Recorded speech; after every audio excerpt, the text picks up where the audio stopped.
Chapter 117. Congratulations, warrior. You should be rewarded for your heroic battle. Come on. Open your spoils of war. The voice of the statue, for some reason, suddenly became incomparably pleasing to the ear. The elite soldiers of Storm City, who were still fighting to the death just now, were a little unaccustomed to this sudden victory. However, since their boss had killed the boss of the other side, this victory was unquestionable. Almost everyone was breathing heavily, only Dooku had a calm expression on his face. Surprisingly, the system elf started to flatter him. Oh, my dear host, your performance was too outstanding. How did you know that killing the Black Hand would guarantee victory? Back then, I was an awesome person who soloed the Karazhan chess stage. Dooku replied smugly, but in his heart he thought, hey. Do you think I would tell you that when I played here in the game every time it was the other 9 bastards who drank water, went to the toilet or farted, and I was the only one who was busy? Over time it became a habit to play alone. Sigh, it's all tears. However, Lothar was puzzled by the treasure chest that appeared so blatantly on the side of the huge chessboard. Could it be a trap? Lothar frowned. No. Dooku and Garona said in unison. Dooku blurted it out in a funny manner, while Garona came to a conclusion after a quick inspection. Lothar tilted his head and the muscles on his face seemed to twitch. He looked at Dooku. You do it, or should I? Seeing Dooku take half a step back in fear, Lothar knew the answer. Okay, I'll do it. Lothar really didn't know why Dooku was like this. In Lothar's opinion, Dooku was a combination of contradictions. He was so young, but he was extremely experienced in battle. He was obviously fearless when facing the enemy, but he was afraid to inspect his spoils of war? What kind of quirk was this? Mages seemed to be mysterious and neurotic guys. Compared to Dooku's minor problems, Lothar regarded Dooku as a perfect saint. Lothar didn't even extend his hand, and the brown wooden treasure chest that was studded with gems opened on its own, revealing the good stuff inside. A sword. A ring. A leather pauldron. First was the sword. Looking at the unique scimitar shape and the red blade, Dooku guessed that it was the king's protector. It was a one-handed sword that did not appear in history but in the game. Even though it had decent attributes, the fact that a scimitar was classified as a sword still made many players ridicule it. Dooku was impressed by Lothar's one-handed sword, which was a favorite of defense warriors. What was interesting was that out of all the warriors present, not a single one wanted it. What? None of you want it? Dooku was stunned. Noxus waved the king's sword in his hand. A warrior's weapon is the most important. We won't change our weapon unless it's absolutely necessary. In the face of life and death, the slightest difference in touch can be fatal. The other warriors nodded. Well, fine, you guys have a point. Then I, a mage, won't have to worry about stealing equipment. I'll give it to Windsor to show off later. There was no such thing as binding in this world anyway. Duke grandly took the defensive warrior's treasure for himself and casually put it into the space bag he bought at a high price. Yes, there were dimensional bags in this world too. But they were extremely expensive. A linen dimensional bag produced by Dalagen that could only hold 8 items that did not weigh more than 10 kilograms actually cost 100,000 gold coins. And it was a fixed price, no bargaining allowed. Damn, if it wasn't for the fact that Dooku was in urgent need of it, he would definitely exchange all the gold coins and beat that profiteer to death. Dooku thought to himself, I must go and practice the tailoring skill when I get back. There was also a leather pauldron, cruel shoulder blade, which naturally belonged to Garona. The female half-orc immediately took off her metal pauldron and put on a leather pauldron, looking as if she would beat up anyone who tried to snatch it from her. Alright, take it if you like it. Noxus was not angry at Garona. The last ring of circulation, was a typical mage ring. When Dooku put the ring on his left thumb, he felt the magic circuit being expanded again. A new small circuit was built, and magic seemed to flow into the ring through the arteries of the finger. After being amplified by the ring, it flowed out of the vein with a surging feeling. System notification.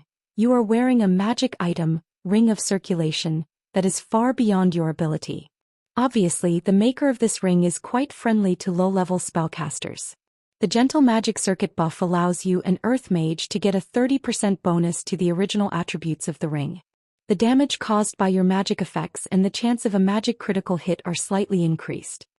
Looking at Fiend Belt, Capacitor, and Ring of Circulation, On his hand, Duque's desire to level up became even more urgent. He didn't know what the higher-level magic world was like. Obviously, it was a world that he couldn't imagine. There was no reason, just a hunch that if he defeated Medivh he would be able to level up. That was what the aura of fate told Duque. At this moment Noxus came up to him. "Did you alarm Sargeras just now?" Duque shook his head. "I don't think so. A big shot like Sargeras is also very busy. After returning from the chess space, I sensed several interworld astral communications. Don't forget, Sargeras is the boss of the Burning Legion." Noxus nodded.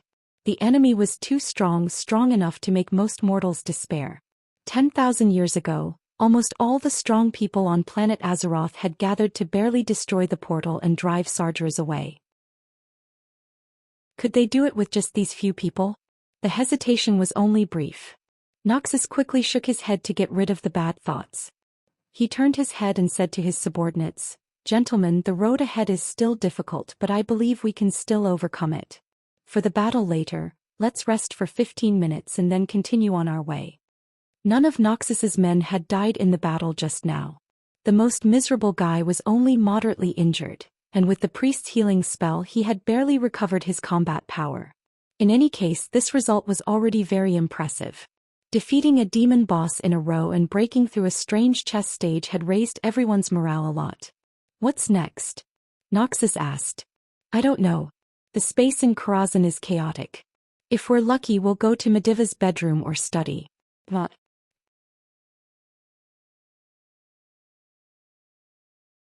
Chapter 118.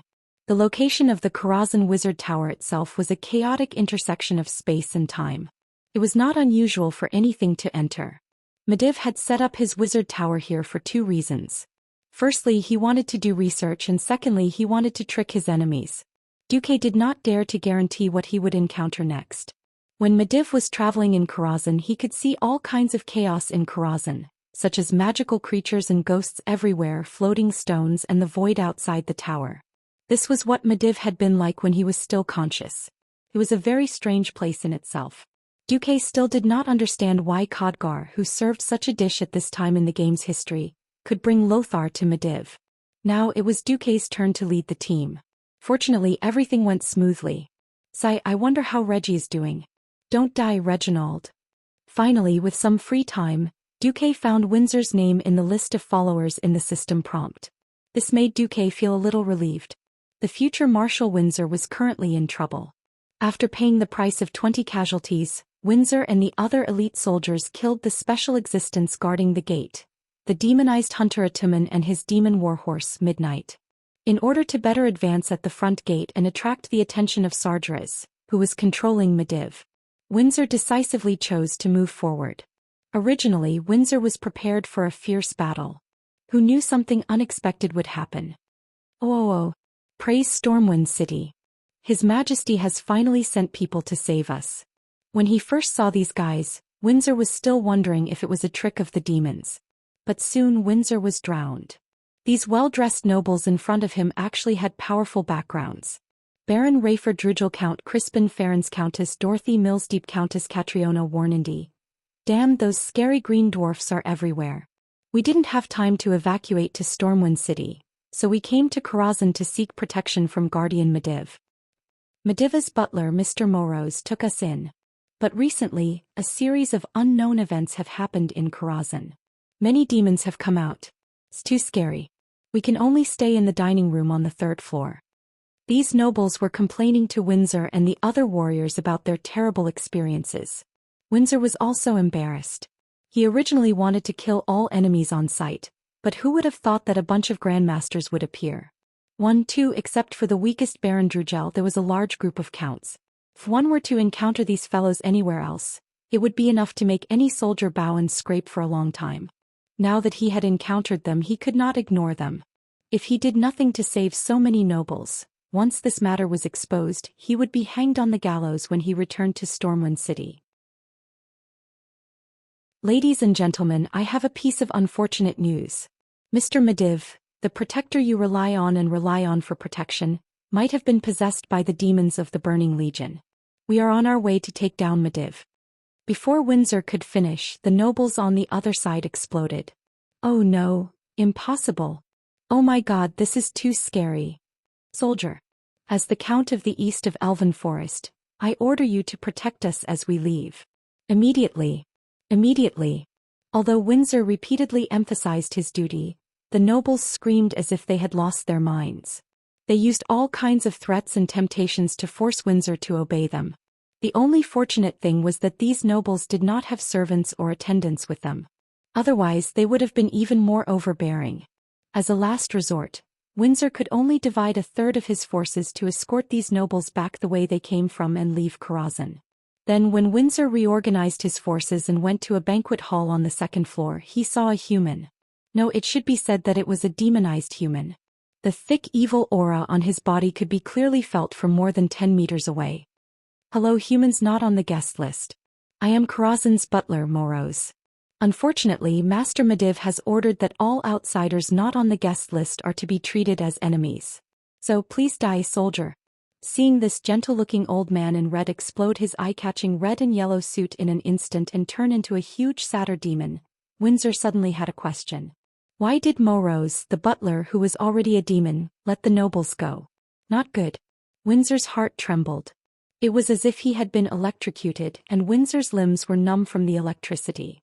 However, he and his men did not have the leisure to do so. Because at the corner of the huge corridor behind the gorgeous pillars, in various rooms of various sizes, many satyrs poured out. These demons that had been transformed from humans waved all kinds of weapons, or simply used their claws to attack Windsor and his men. At the same time, near the top of the Karazhan Mage Tower. After resting, Duque, Lothar and Garona continued to advance with their men. After defeating the enemy in the chess checkpoint, a door opened behind the strange statue. Behind the door was an ordinary long flight of stairs, but when Duque and his men climbed the stairs, they suddenly found that the space was distorted again. This flight of stairs was not the one that led to Medivh's bedroom as expected. Instead it led straight to the roof. In fact, when he saw the roof, Duque already had a bad feeling. When he saw the huge figure with bluish-green skin, Duque still said in his heart, "Holy crap." He was a gigantic demon. He was dressed like a strong man. He wore 2 pauldrons, gauntlets, belt and leggings. Most of his skin was exposed. His explosive muscles could be seen with the naked eye. For example, he had an extremely fit six-pack and his thigh muscles that revealed vertical lines. Of course, he also had the signature thick tail of the Eredar demons. More than 10,000 years ago, the demon king Sardras went to Argus to recruit the entire Eredar race to join his blazing crusade. Archimonde and Kil Jaden, 2 of the 3 leaders of Eredar, agreed to join. The Eredar race was what humans called the demon race. Generally speaking, demons were divided into 2 colors, scarlet red and bluish green. In the Burning Legion, the 2 Eredar demon bosses did not belong to each other and would not cooperate. The representative of the scarlet-skinned demon was Kil Jaden, and this demon was obviously on Archimonde's side. Prince Malchezer.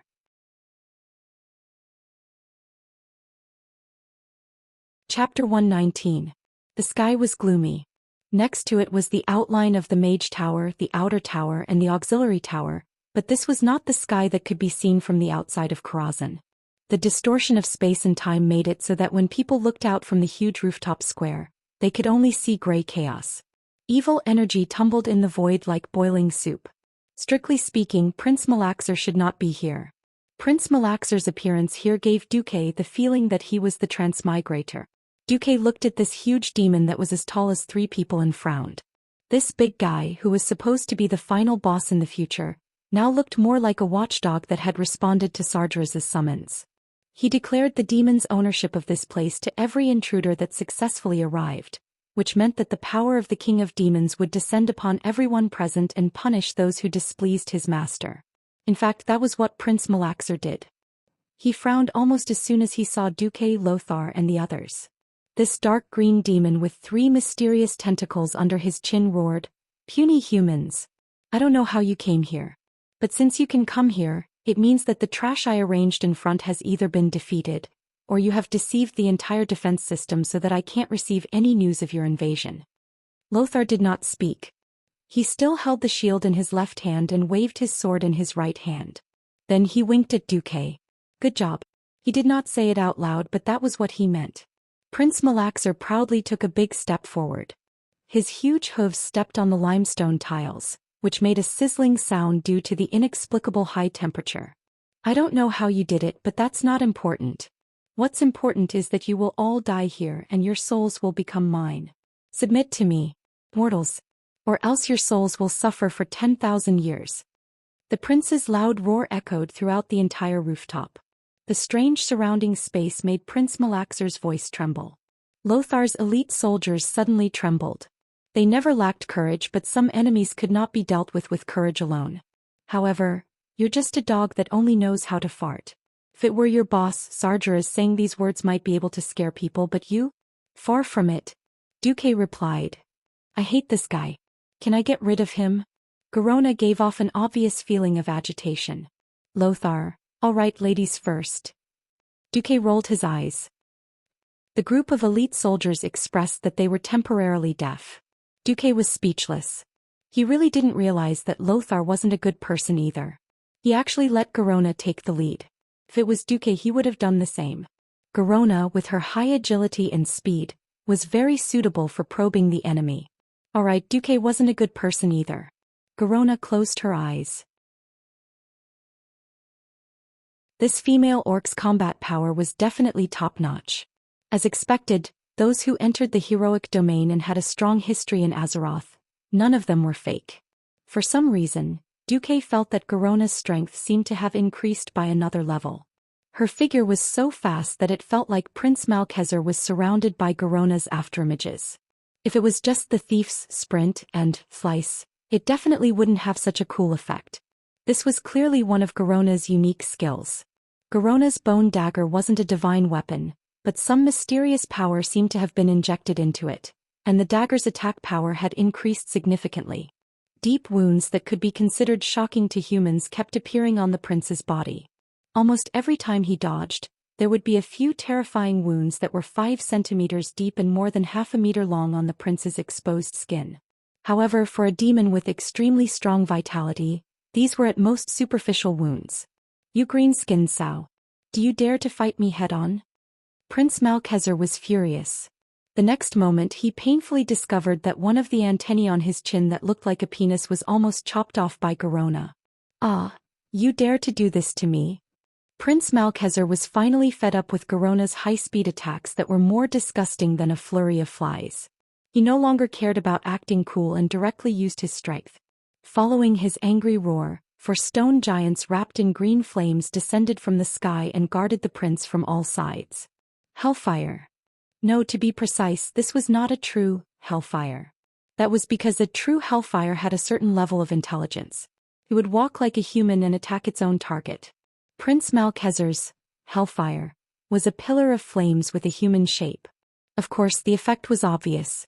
The surging power of the flames immediately pushed out in all directions, and in an instant, with the prince at the center of the entire rooftop square, 4 waves of flames appeared and exploded outwards. These waves of flames posed a threat to almost everyone on Lothar's side. First, Garona couldn't withstand the continuous waves of flames, and with a flash and a backflip she retreated. Next was Lothar. Clearly, Lothar had some kind of magical item that protected against elemental power, but it was unknown if it was prepared to be used against Medivh.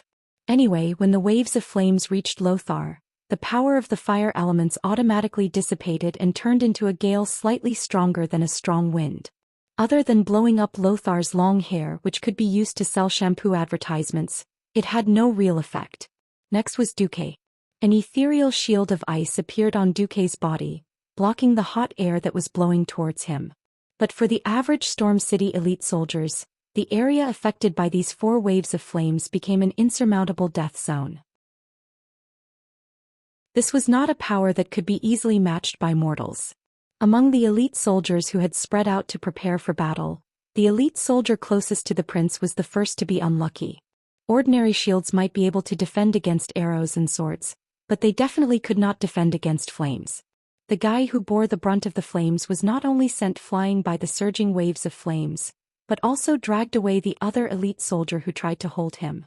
Everywhere he looked, people were thrown off their feet, and that was not all. Almost everyone was covered in large and small flames. Cries of alarm rang out incessantly. Stand down. Put out the fire.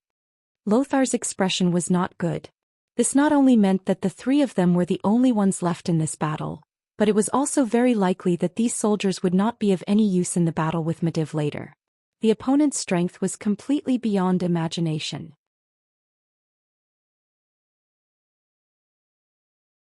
Chapter 120. Lothar didn't order Duque to do anything. He knew that Duque would definitely satisfy him.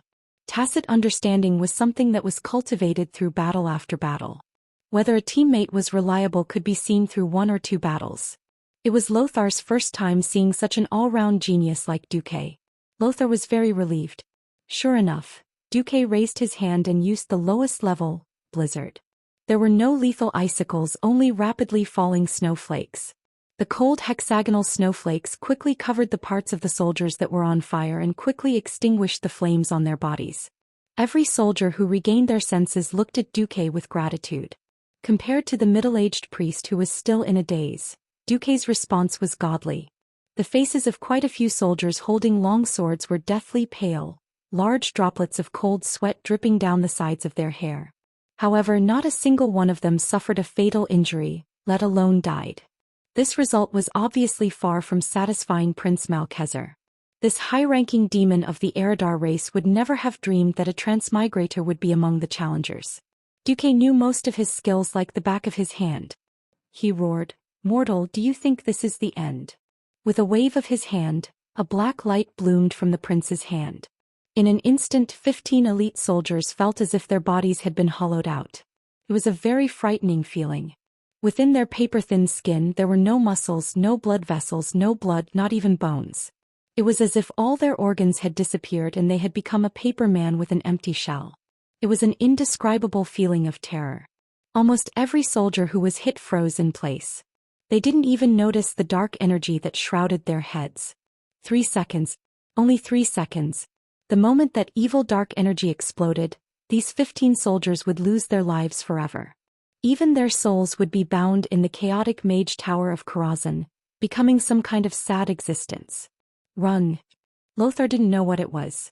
He only knew that these old fellows that he had trained and had accompanied him through life and death countless times would all die here if they didn't run.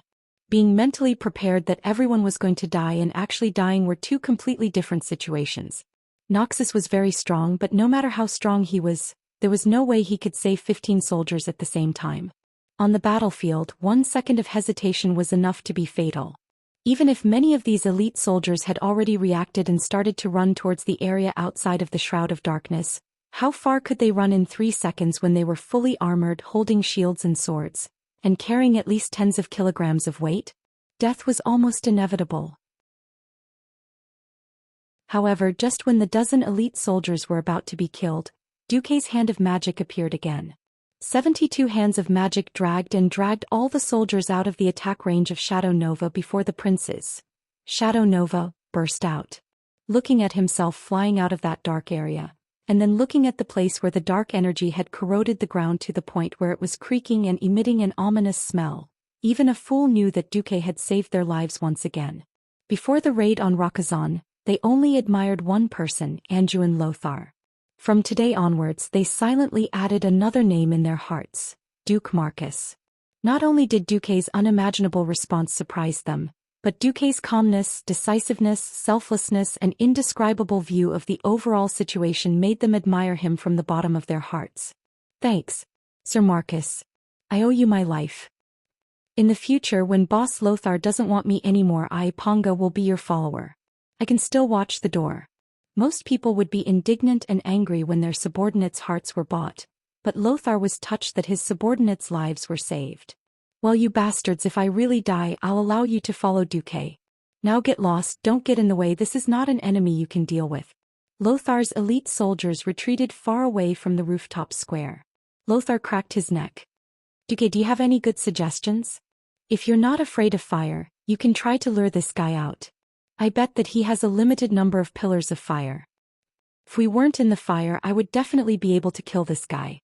Garona seemed to be indignant that she was forced to retreat. Ditto. Duque shrugged. That's settled. Hearing Duque's words, Prince Malchezer's body trembled. He almost thought that he was hearing things. The pressure in the space suddenly changed. It was a violent aura that could topple mountains and overturn seas. Accompanied by a furious roar, a voice that burned with raging flames actually caused the ground to tremble. Who gave you the confidence to defeat me? The Burning Legion is invincible. Duque was unmoved. Pfft. Lothar and Garona looked at Duque at the same time. I just smiled and didn't say anything. Is that wrong? No, I just think that you're braver than I thought. Lothar gently touched Duque's arm with his shield, then charged forward without looking back. Lothar charged. With every step Lothar took, the light on his body grew brighter. This was not a feeling, nor was it an illusion. Lothar was really glowing all over.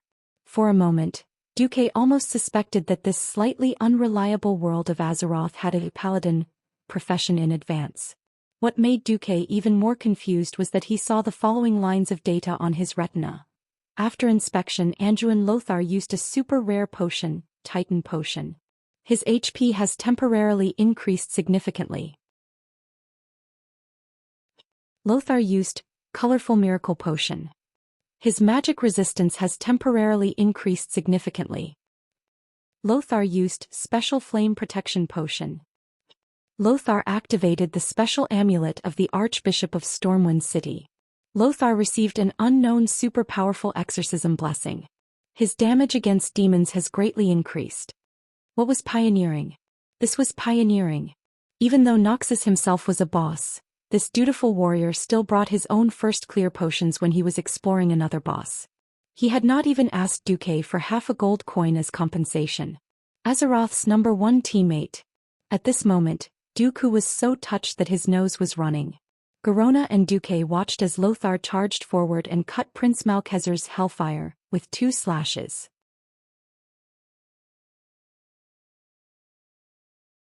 Chapter 121.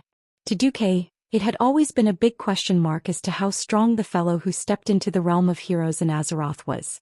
Purely from the perspective of physical strength, agility and vitality, Lothar did not exceed the limits of a human. However, with the support of the warrior's unique rage power, Lothar made a series of unimaginable moves. A normal charge and a warrior's special charge were 2 completely different concepts. Even though a warrior's charge could only be used once in a battle, the powerful impact this time was very precious. It was the first time Duque had seen Lothar's charge. It should be said that Lothar did not even use his full strength against Evil Hoof. Lothar's military boots made a high-speed grinding sound, and in the next instant his entire body suddenly turned into a stream of light, crossing the more than 10 meters between him and Prince Malkezer. According to a normal human's charge, Lothar would only rush to the prince's feet, but Lothar's charge unreasonably rushed into the air. You. Prince Malkezer's words came to an abrupt halt, because he saw a shield that was not big, but was big enough to cover his entire ugly face, rapidly enlarging in his vision. Bam! That shield bash that came right at Kieran's head sent the prince into a daze. The strong impact landed on the prince's nose, and the unsuppressible soreness and pain made the prince want to cry. This was not the end. The feeler on Prince Malkezer's chin that looked like a penis that was almost chopped off by Garona just now was really chopped off this time. Lothar deliberately took the blame for Garona's mistake with his strength. Just like that, the hatred created by Garona was perfectly inherited by Lothar. Duque had once heard of such an unreliable legend, that the males of the Eridar tribe treated the 3 tentacles under their chin as precious as their own little brothers. Whether this legend was reliable or just fabricated by some unscrupulous author, there was no way to know. In any case, when the tentacle was directly chopped off by Lothar with the king's sword, Prince Malkezer was enraged. He was truly enraged. Go to hell, human. He was not knocked down by Lothar's charge and shield. The prince displayed the strong physique of the demon race. His body, which was leaning back due to the heavy blow, suddenly bounced back like a spring under the effect of his powerful waist and abdomen. His fist, which was larger than a calf, came crashing down. Quick and ferocious. This was the problem that humans often encountered when fighting against giants. The huge difference in size would cause humans to be unable to withstand the inhuman strength if they were not careful and were hit by a fierce blow. Humans would be crushed and instantly killed by the terrifying difference in strength that could not be made up for with training. Time seemed to have stopped at this moment. The high-rank demon couldn't hide the surprise on his face. How is this possible? In Prince Malchezer's eyes, Lothar, who was covered in heavy armor that only increased his weight but was meaningless to the demon race, should be a piece of delicious meat on a chopping board, waiting to be slaughtered. But Lothar flew up. It was not an adjective but a real kick. He once again rose more than 2 meters in the air. From facing the prince's big ugly face, he flew to the prince's head and struck again. Only then did the prince see from where Lothar had just landed that there were 2 hands of magic there. It was this pair of illusory palms constructed from arcane energy that perfectly became Lothar's fulcrum when Lothar had nowhere to borrow strength from, supporting Lothar in unimaginable acrobatics. The moment the king's sword pierced Malchezer's skull, a dazzling golden light blossomed. A pair of seemingly burning golden wings of light extended from Lothar's back, breaking through the chaotic void on the roof of Karazhan, creating an additional passage between Karazhan and the world of Azeroth, which was located in the gap between the astral world and Karazhan. This passage glowed with golden light. On the sword, a golden storm filled with a holy aura blew up. The chaotic wind caused Lothar's handsome long hair to flutter erratically, making this future lion of Azeroth even more charismatic. At some point, Garona, who was supposed to cooperate and attack, also stopped in her tracks. Standing on the head of this huge demon who was at least 6 meters tall, Lothar's expression was very calm, as if his soul was wandering in the sky. He seemed to be feeling something, savoring something, or listening to the melodious sound of chimes coming from a tall building in the distance. At this moment, even Duque heard the sound of metal clashing coming from above. Raising his head abruptly, Duke realized that he had unknowingly stepped into a strange period of history. Ever since he came to this world, at every moment, there were thousands of voices singing his legend. Every minute and every second, there were thousands of wills swearing to inherit his ideals. As if responding to Lothar's golden wings of light, Duque saw an illusory figure in the floating golden clouds on the battlefield. It was a knight. His face was clearly a blur in the eyes of the bystanders. But everyone could feel his gaze on Lothar. No, he was not only looking at Lothar, he was also looking at the entire human race. That's right. The crown on his head proved his identity. The only emperor recognized by the 7 major human kingdoms in the history of Azeroth, Thoradin the Great. His gaze fell on the sword in Lothar's hands that was piercing the demon's head. He smiled. It was a smile of approval. Those who fight for humanity will receive my protection. After leaving a soft murmur, Thoradin the Great's figure disappeared. The next moment, the sword in Lothar's hand emitted a bright light. Prince Malchezer's huge greenish-blue body, starting from the head that was pierced, seemed to turn into gravel in the wind and disappeared in the golden light. Duque was stunned. He never thought that Prince Malchezer would be a problem for him, Lothar and Garona. Just one big move from Lothar was able to instantly kill Prince Malchezer, who would become the final boss of Karazhan in the future. That was a bit too much. The prince's figure disappeared. Lothar descended with a gorgeous eagle-like dive, his metal boots hitting the bluestone ground with a clear clang. There was no joy of victory on Lothar's face. Instead, it was as if he was facing a great enemy. Not only him but Duque and Garona also had the same expression. "Come out, old friend. I can already feel your aura." With a chuckle, the surrounding scenery suddenly changed.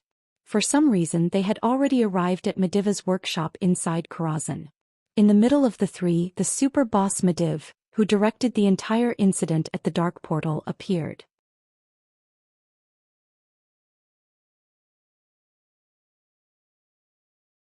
Chapter 122. Wherever Mediva's fingertips pointed, there would be a bright purple arcane radiance. As mysterious veins of light flowed from top to bottom, the things in Duque, Noxus and Garona's field of vision were being constructed at a high speed. Power that could not be understood and measured by science surged out, and the surrounding scene was like an oil painting with its canvas removed, revealing its true form. When the last round of dazzling light bloomed, everything changed. The void and chaotic sky became the roof of Mediva's workshop, and sunlight shone through the colorful glass windows, filling the entire workshop with a holy atmosphere like a church. There were 12 huge marble pillars around the workshop, forming a cloister around the periphery. In the middle of the workshop was a large pool with a diameter of 20 meters. It was filled with a blue liquid that was slowly churning. Duque only needed a glance to understand what it was. Mana. Mana that was rapidly condensed. It had surpassed the gaseous state of mana itself and turned into a liquid state. Every time the liquid mana rolled, if one were to focus all their attention on it, they would discover that there would be dazzling lights exploding in front of their eyes, as if flowers of light were blooming, constantly repeating the process of budding, blossoming, withering, and dying. The power contained in it was so terrifying that Duque could even imagine that once the mana in the pool went out of control, the interweaving light energy comparable to a nuclear bomb would instantly spread to the surroundings, turning the land within a radius of 500 kilometers into a wasteland. Compared to this astonishing mana pool, the pile of metal parts that Medivh had placed beside the pool that were as tall as 3 people seemed insignificant. Looking at everything in front of him, Duque once again confirmed one thing in his mind. Medivh, who was known as an astral mage, was definitely at the peak of mastery in the use of the element, space. And space were recognized by almost everyone as the strongest elements. In fact, even though he brought Lothar and Garona to Medivh, Duque still felt his scalp go numb. He didn't know how to deal with the Medivh possessed by Sargeras. Fortunately, only the 3 of them were teleported to the workshop. Medivh did not deal with Lothar's men. At this moment the Medivh spoke. He. The Medivh laughed, and there was an indescribable evil charm in his laughter. Since you call us old friends, why do you have to point your sword at my chest? Noxus's gaze fell on Medivh's feet, who was standing beside the mana pool. His eyes scanned carefully from his feet to Medivh's head. When he looked at Medivh again, Lothar's voice became very gentle. Yes. My sword is not pointed at my old friend. It's not pointed at Medivh, who is a close friend. Noxus sheathed his sword. We're not from the same world from the beginning. You're a high and mighty guardian. As long as you don't abdicate, you can have an almost endless lifespan. On the other hand, Ryan and I are just 2 seemingly noble people, but in reality we are lowly mortals. Why did we become friends? Yes. Why? A playful smile appeared on Medivh's face. He even ignored Garona, who was quietly moving behind him on the left, and ignored Duque, who was motionless behind him on the right. It's because of your humility and magnanimity that you gained our recognition. Do you still remember that 20 years ago you had just defended Azeroth again and came back injured, but you still bore it and created an ice cube to cool the forehead of a child with a fever in the slums? Do you still remember that day? Do you still remember? Lothar softly recounted his past with Medivh. Medivh didn't interrupt him and just listened with a smile. After an unknown period of time, Lothar finally came out of his memories. When the last word of Lothar's words fell, Medivh's face finally showed a playful expression. It's a beautiful story, isn't it? Unfortunately, it's meaningless. Medivh's face finally sank. The next moment the entire workshop trembled. Meaningless? No. Everything I have said is meaningful. Because I always believed that the generous and benevolent Medivh I knew was still alive in some form somewhere. And you, Sargeras, I'll pull you out of my old friend's body and make you scram back to where you came from. Lothar's voice was like thunder rolling in the empty workshop, echoing left and right. The anger contained in his voice seemed to want to burn up Sargeras's dirty and sinful soul in an instant. Lothar pulled out the king's sword again, and the dazzling golden light on the sword was like the light of dawn that chased away the darkness along the entire horizon at dawn, splitting the entire workshop that was filled with Medivh's terrifying magic into 2. Lothar's aura was astonishing, but the depths of Medivh's slightly playful eyes were filled with disdain.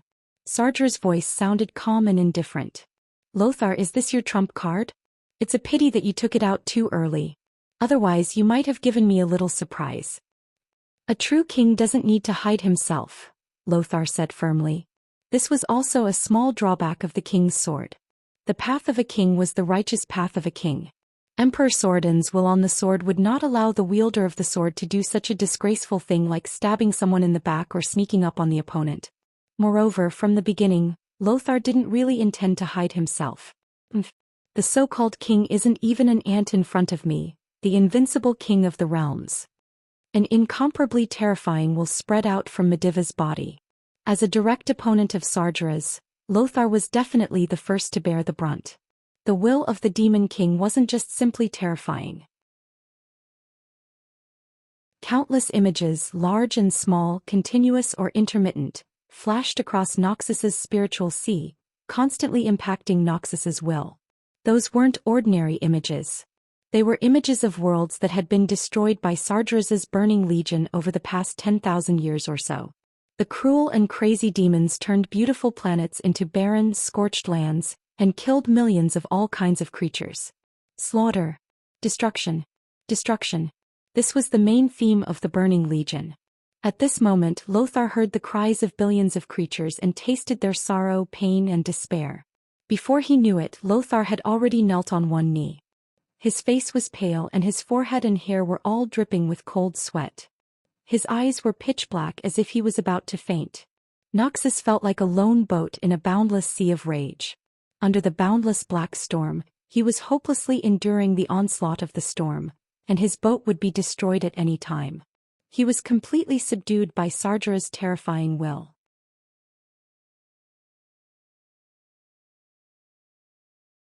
Chapter 123. At this time, Duque's clear voice came from behind Sargera's. Fallen Titan, destroyer of worlds, Lord of the Burning Legion, great king of demons, have you forgotten your tragic defeat in Azeroth 10,000 years ago? Or when you were the son of the former guardian of Azeroth, Aegwynn, you accidentally fell and became retarded at birth. I really don't know where your invincibility comes from. About 25,000 years ago, Sargeras betrayed the Pantheon Council formed by the Titans of Creation, created the Burning Legion and began his burning expedition. After taking in Kil'jaeden and Archimonde from the Eridar demon race, Sargeras had a smooth sailing life for the next 15,000 years. He won every battle. However, 10,000 years ago, during the invasion of planet Azeroth, he was defeated by the native race of Azeroth and the derivative species of the experimental creations left behind by the Titans. Although Sargeras could blame that failure on his inability to directly descend to planet Azeroth, or on the fact that the dragon soul created by the power of the entire dragon race destroyed the portal, a failure was still a failure. The failure in Azeroth had become the biggest stain in his life ever since he betrayed the Pantheon and established his own power. He still hadn't been able to wash it off until now. Needless to say, in order to sneak into Azeroth this time, he didn't hesitate to pretend to be killed by Aegwynn, a small guardian, and then corroded and devoured the soul of Aegwynn's son Medivh. For the great boss of the Burning Legion, this couldn't be said to be a very degrading thing. One could imagine that even if he won this time because of this method, he would be ridiculed to death by his old rivals, the Titans, when he faced his other old rivals again.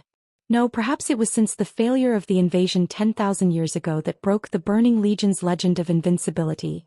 Sargeras could no longer be as glorious as he was 10,000 years ago. This failure was the biggest pain in Sargeras' heart. Alright, at this moment, Duque had actually touched on the sore spot. How could it be as simple as sprinkling salt on the wound? It was as if she had forcibly ripped open his scar, used a hook to open the wound and made it look brand new. Then she sprinkled some wasabi and chili on it. Finally, she whispered into Sargeras' ear to remind him of the pain. All that was left was to call a song and dance troupe to dance in front of Sargeras and celebrate the 10,000th anniversary of Sargeras' death.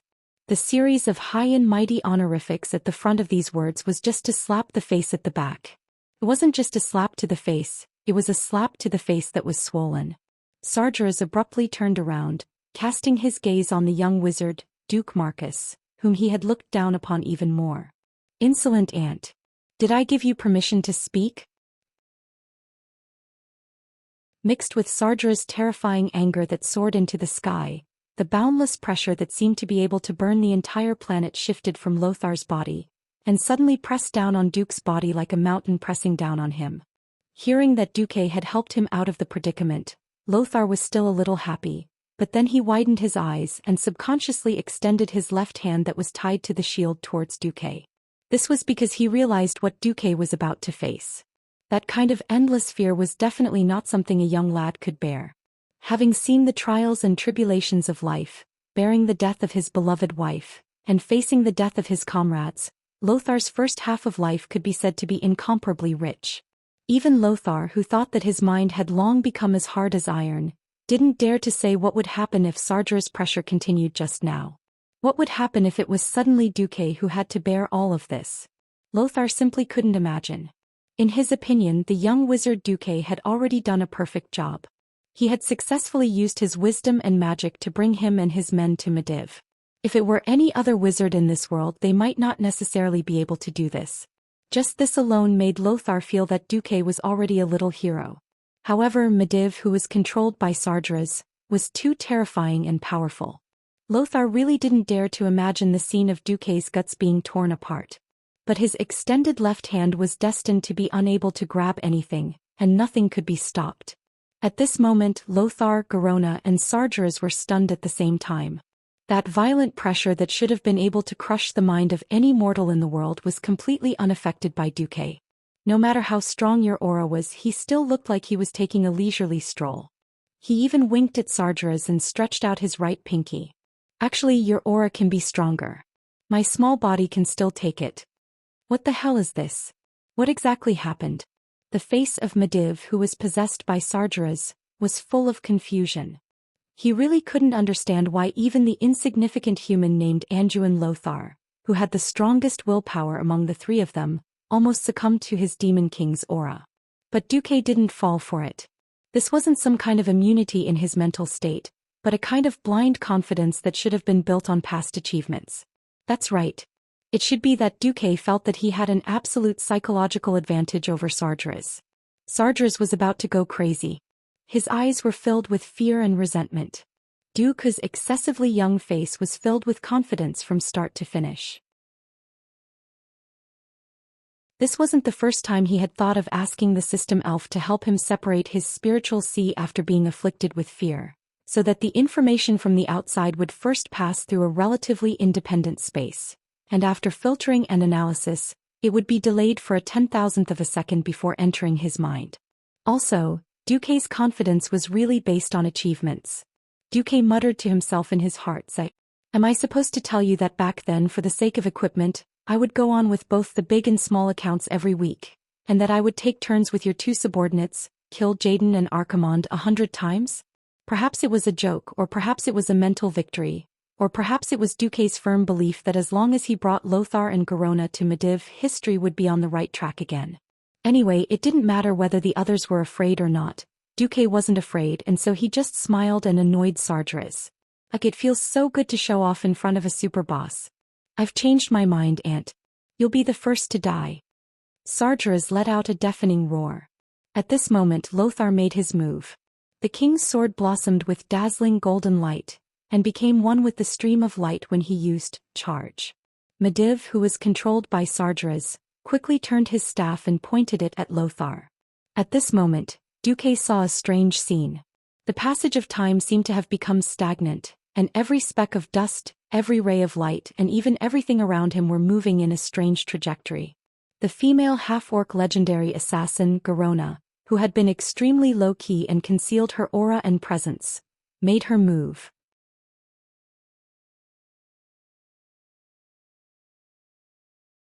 Chapter 124. How strong was Garona? This had always been a question mark. The legendary assassin who would be infamous for killing King Lang in the future was still a half-orc who fought for the humans she loved. It was simple. The whole tribe was against her and no clan was willing to accept her. But the humans, especially Lang and Lothar, chose to accept her. This made Garona, who had lived a miserable life as a slave, feel warmth in her heart. Perhaps it was to repay a debt of gratitude or some other emotion. Garona's performance was very pure and straightforward. With a light stomp of her feet, the two curved bone daggers in Garona's hands were already hanging upside down like a crescent moon. Before she attacked, there was a distance of 10 meters between her and Medivh. For many mages, this was a safe distance and they could clearly see each other's every move. But in the blink of an eye, the sharp blade of the dagger was less than 2 centimeters above the back of Medivh's neck. Shadow Step, a unique skill for thieves. Garona relied on it to easily cross such a long distance, disappear from the shadows and then reappear in the shadows. When her dagger approached Medivh's vital point, Duque also felt a chill in his heart. Why did he cooperate with Lothar and the Medivh possessed by Sargeras to argue? Wasn't it to attract Medivh's attention and give Garona a chance to deliver a fatal blow? In order to cover Garona, Duque even rushed to use Calm in Mind and Pyroblast before Garona could attack. and instantly threw a blinding fireball in front of Medivh. Duque did his best. Even if at this moment, Dooku wasn't the person involved in this attack, he was still able to clearly understand how fierce and dangerous this attack was. There was no terrifying aura of stars exploding above her head, causing the world to collapse, nor was there any thunder. Garona's dagger did not carry a trace of smoke, there was no sharp sound of wind breaking, and there was not even a trace of aura. If one had to ask what it was like, it would be a kind of hunting that was close to animal instinct. Yes, Medivh was the prey and Garona was the hunter. Even though they were 10 meters apart, Duque still felt that he would not be able to dodge this attack. This was a real world. Perhaps Medivh was very powerful, but in the end, Medivh was still immortal. One would feel pain if they were injured, and if they were seriously injured they would die. If Garona could kill Medivh in a second, it would be a joyous occasion.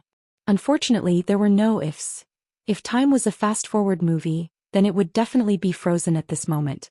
There shouldn't be any sound in the air, but the moment Garona appeared behind Medivh, a strange gurgling sound came from the air.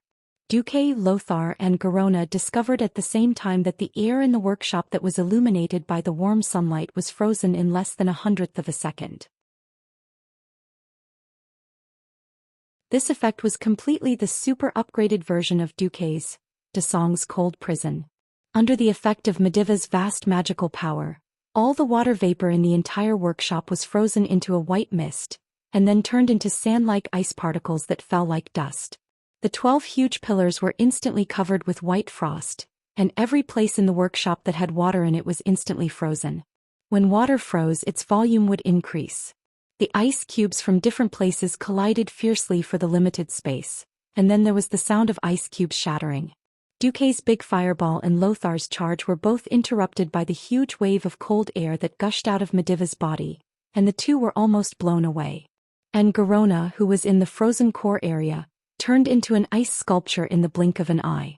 Not only Garona, but the space several meters in diameter around Medivh was also frozen because of the cold air. The frozen Garona's posture was very beautiful. She lifted her left knee and straightened her right leg.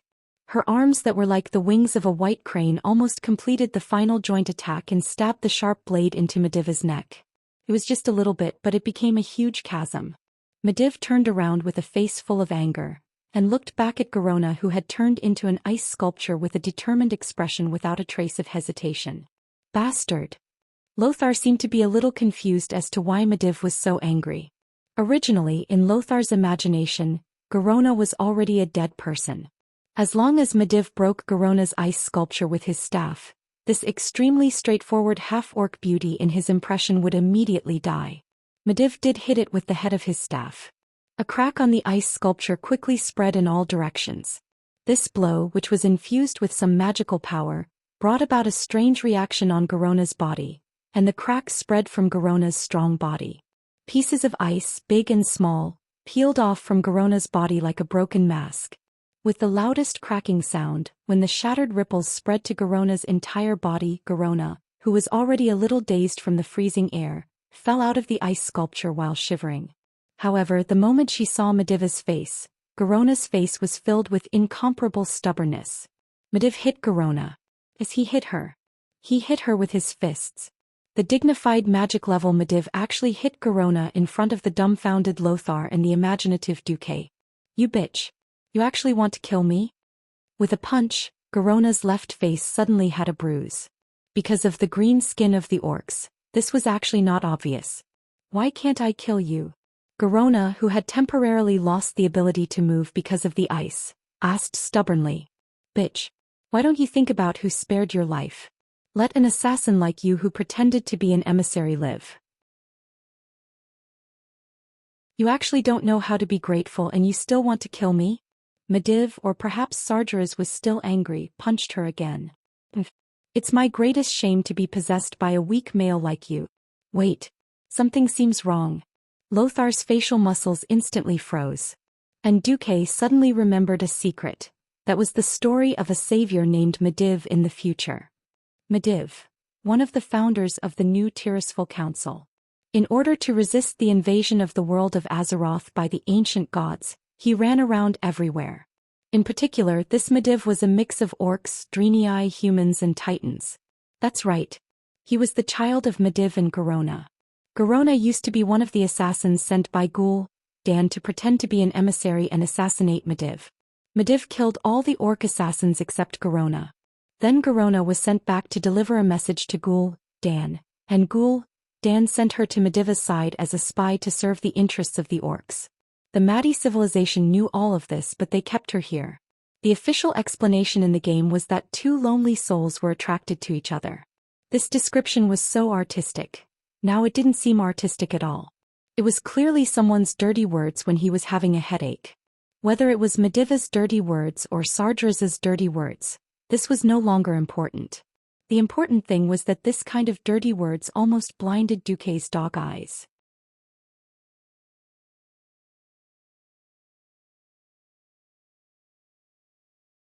Chapter 125. Bitch. You have to face your own fate.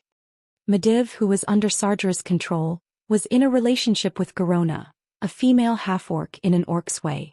Medivh's punches fell like raindrops. This was nothing to Garona, who had been treated with disdain and torment by her fellow orcs since she was a slave. Male. Other than your evil magic, is that all you have? I look down on you. Sardra's was even angrier. On the other hand, Noxus felt that he had the obligation to stop all of this out of chivalry and gentlemanly demeanor.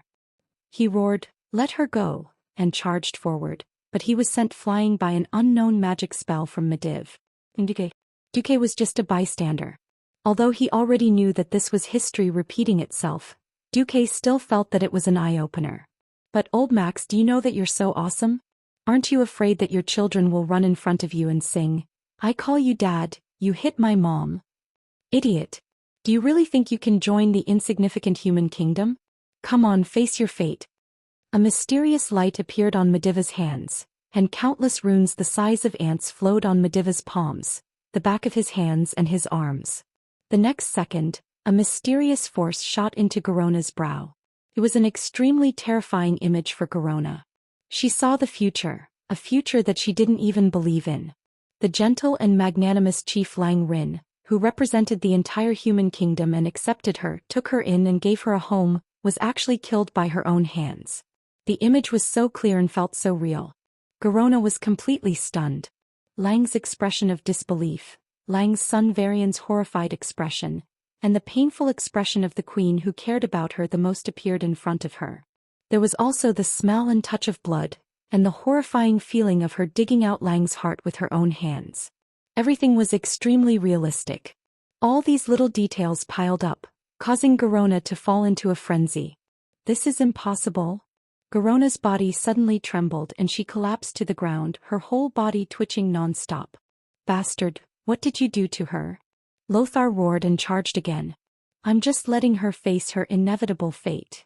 Medivh, who had returned to his normal self, had a mocking and ferocious look on his face. Go to hell, Sardra's. Lothar roared and rushed forward. Duque followed him silently. He summoned his signature 36 hands of magic and rained arcane bullets at Medivh. Of course he knew that it was useless. Such low-density, low-damage arcane missiles might be able to torture orcs or murlocs.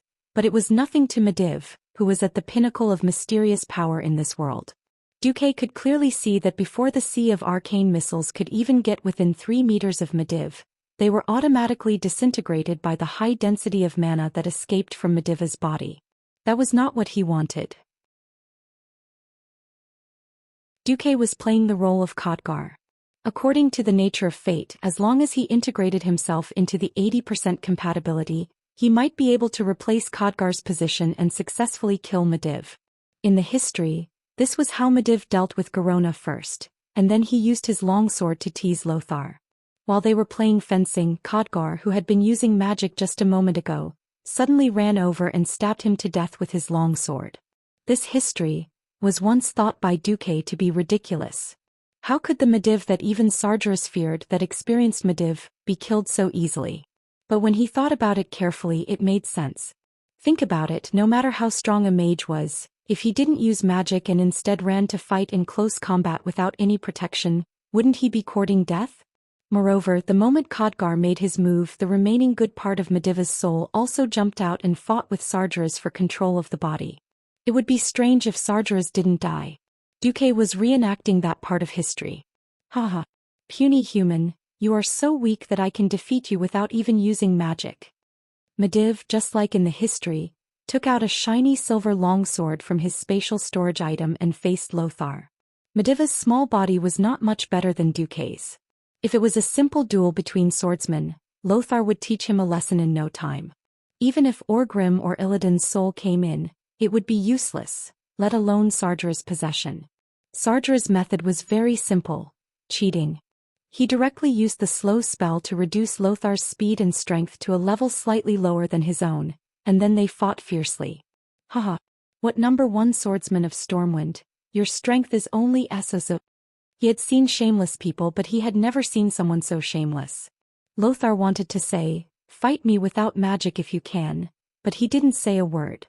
Of course he knew that Sargeras was toying with him. And the weak Duque couldn't dispel such a high-level spell for him. Seeing Duque continuously releasing those low-level trash spells, Sargeras snorted disdainfully at Duque. The great Sea King Duque was ignored by Sargeras just like that. Duque was still the best actor. He roared, and even his neck was so red that it seemed like 2 dicks could be stuck in it. He poured out his magic and released those useless offensive spells. Ice arrows, fireballs, arcane missiles, arcane impacts, and almost all the conventional magic attacks were used by Duque. Everything was a pretense. Looking at Medivh's back, Duque sneered in his heart. Sargeras, you're arrogant. Arrogant. When I stab my sword into your back, when you discover that Medivh's weak body is your fatal weakness, I really look forward to seeing the Burning Legion's number 1 boss shocked face. Duque thought that he had done it flawlessly. When he reached his limit and pulled out the King's Protector, to teach Sargeras a lesson, space seemed to be strangely distorted. There seemed to be a strange distortion in space, and then a warm heat appeared on his neck. Duke tilted his head, and in the next moment he saw himself. A headless version of himself. A version of himself who was spurting out mouthfuls of blood. His vision spun, and then all he felt was the coldness of the ground. Medivh's boots entered Duque's field of vision. Wait. Something's wrong. I'm dead. Sargeras' voice suddenly reached Duque's ears. Idiot, you think I didn't guard against you? If it was my useless disciple Khadgar, I might have ignored him. But I've always been guarding against you. Ah. Ridiculous. Too ridiculous. Duque died.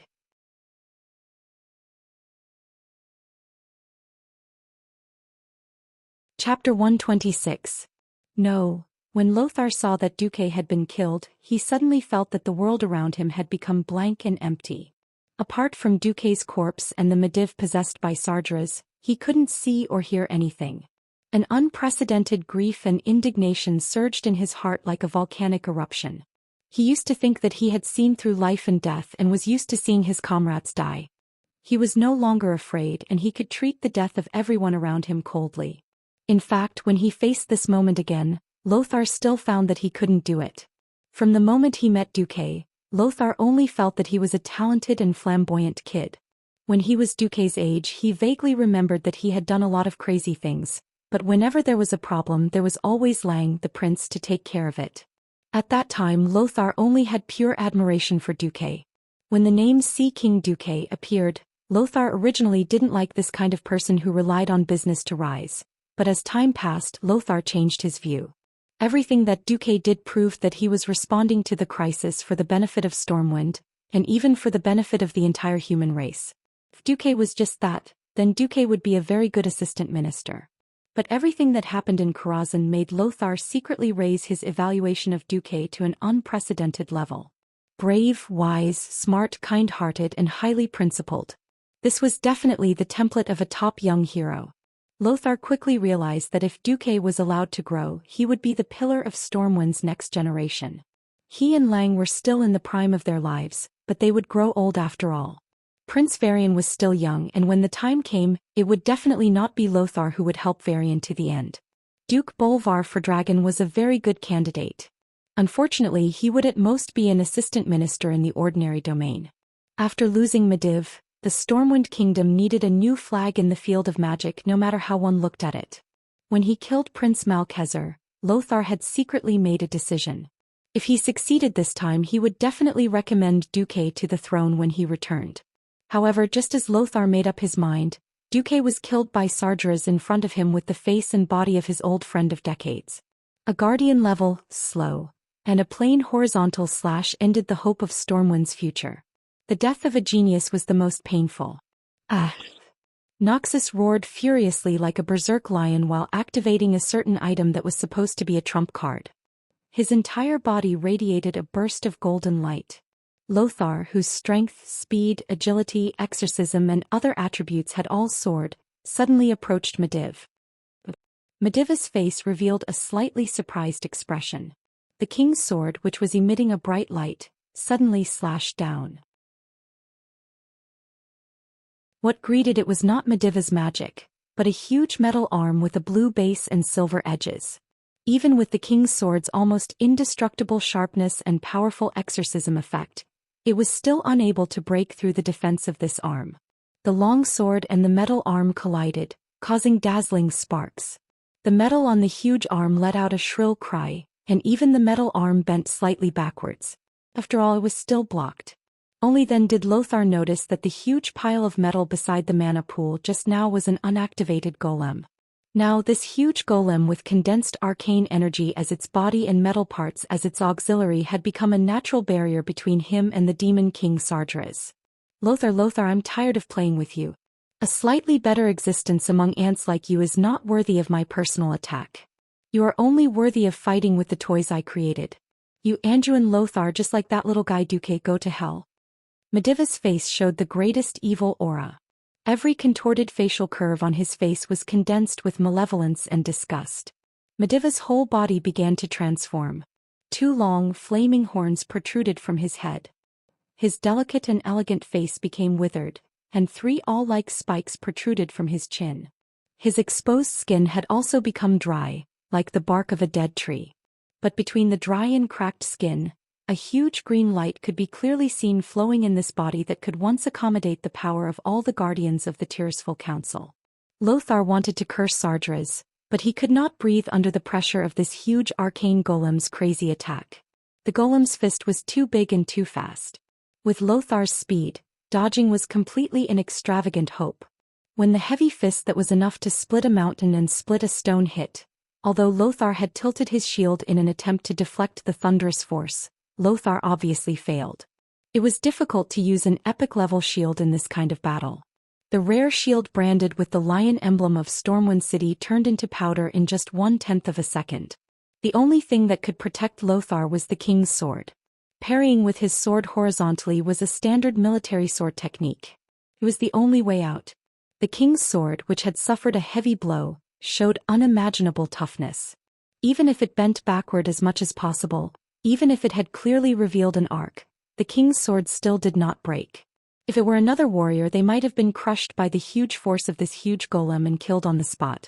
Lothar was Lothar. In a split second he could still quickly adjust the pace of his legs and shift his center of gravity. Before the surging force that mortals could match destroyed his body, he dodged to the left and his center of gravity moved to the side. The golem's huge fist suddenly missed. Even the ground that had been reinforced by special magic couldn't withstand such a violent heavy blow. With a bang, stone chips flew everywhere. If Lothar hadn't insisted on wearing a suit of armor, perhaps he would have been turned into a bloody sieve by the sharp and high-speed stones because he couldn't dodge in time. The punch missed, but Lothar's crisis was not over. The huge golem's fierce attack continued without any pause. The giant fist that should have been inserted into the ground suddenly swung horizontally, almost blasting half of Lothar's body into meat paste. Lothar couldn't even deal with a golem, let alone Sargeras, who was watching a beast fight next to him.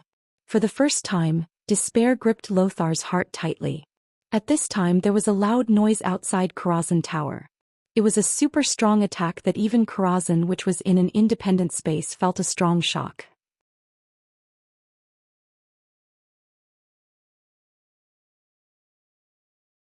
Chapter 127. Just a few minutes ago the sky outside of Karazhan had completely changed. Dark clouds covered the horizon, like a storm that was about to sweep over.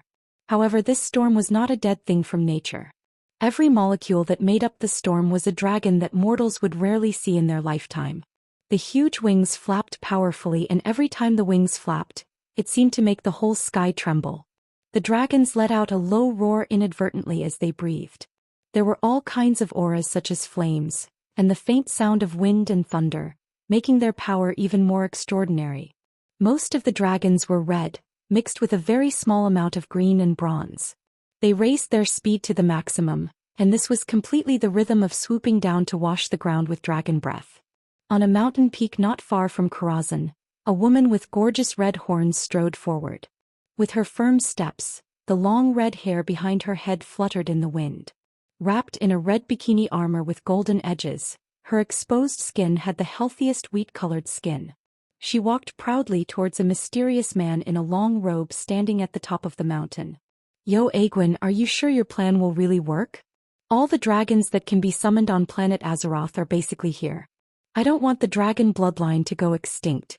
The matter of the blue dragon and black dragon is enough to make my heart ache." That mysterious person was the previous guardian of Azeroth, Egwin, the mother of Medivh. She gently pulled down her hood, revealing a beautiful face that didn't look old at all. "Old friend, we have guarded this world together for hundreds of years.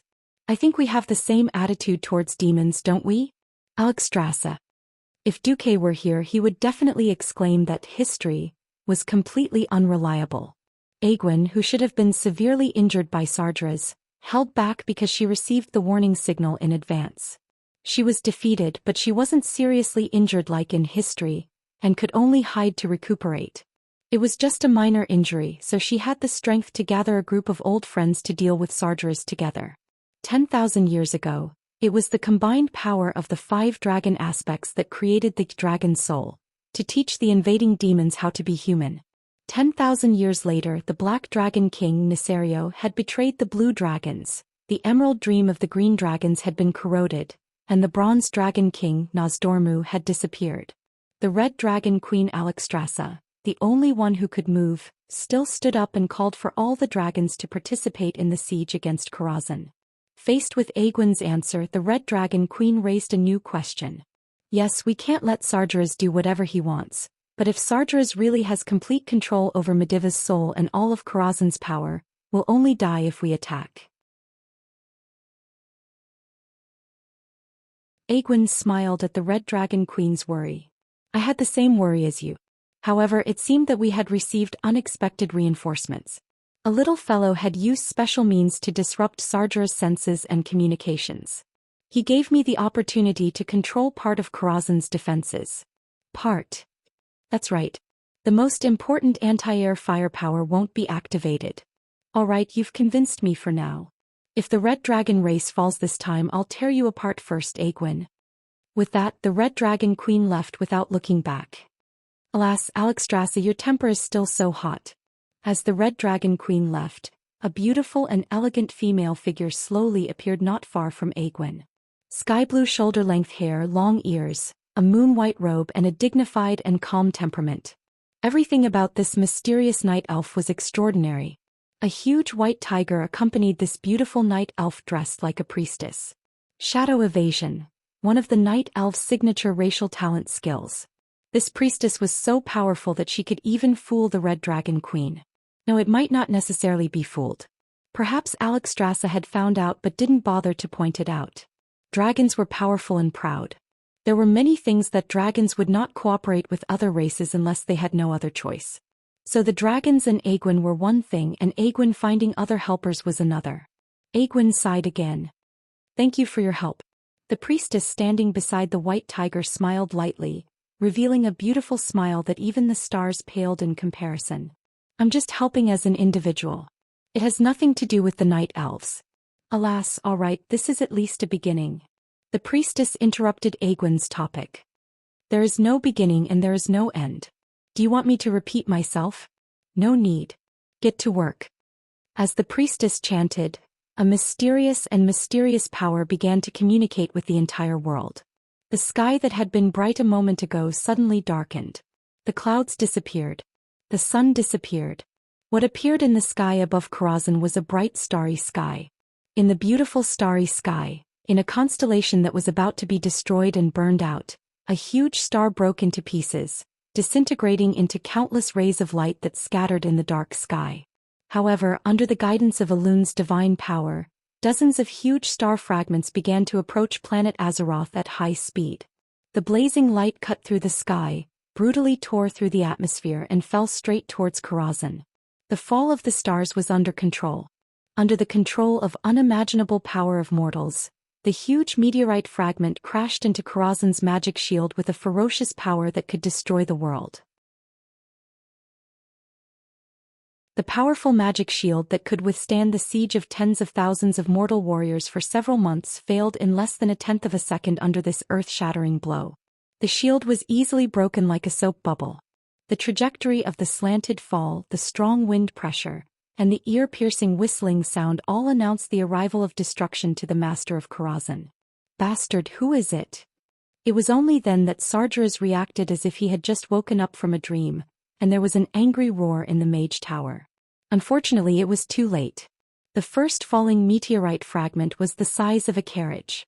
Under the acceleration of gravity, the perfect combination of speed and gravity was the entire highly enchanted main gate of Karazhan, which even siege alls could not shake at all, along with the two-story building, collapsed into powder in an instant. The second meteorite fragment fell, and the secondary tower that guarded the main tower of Karazhan was like a sandcastle that had been washed away by the waves. It collapsed into powder in an instant and dissipated with the wind in the direction that the meteorite had come from. The third, fourth, more than a dozen meteorite fragments fell with a loud bang. Even someone as powerful as Sargeras could not help but be flustered under this kind of attack. This was the signature move of a famous priestess, falling stars.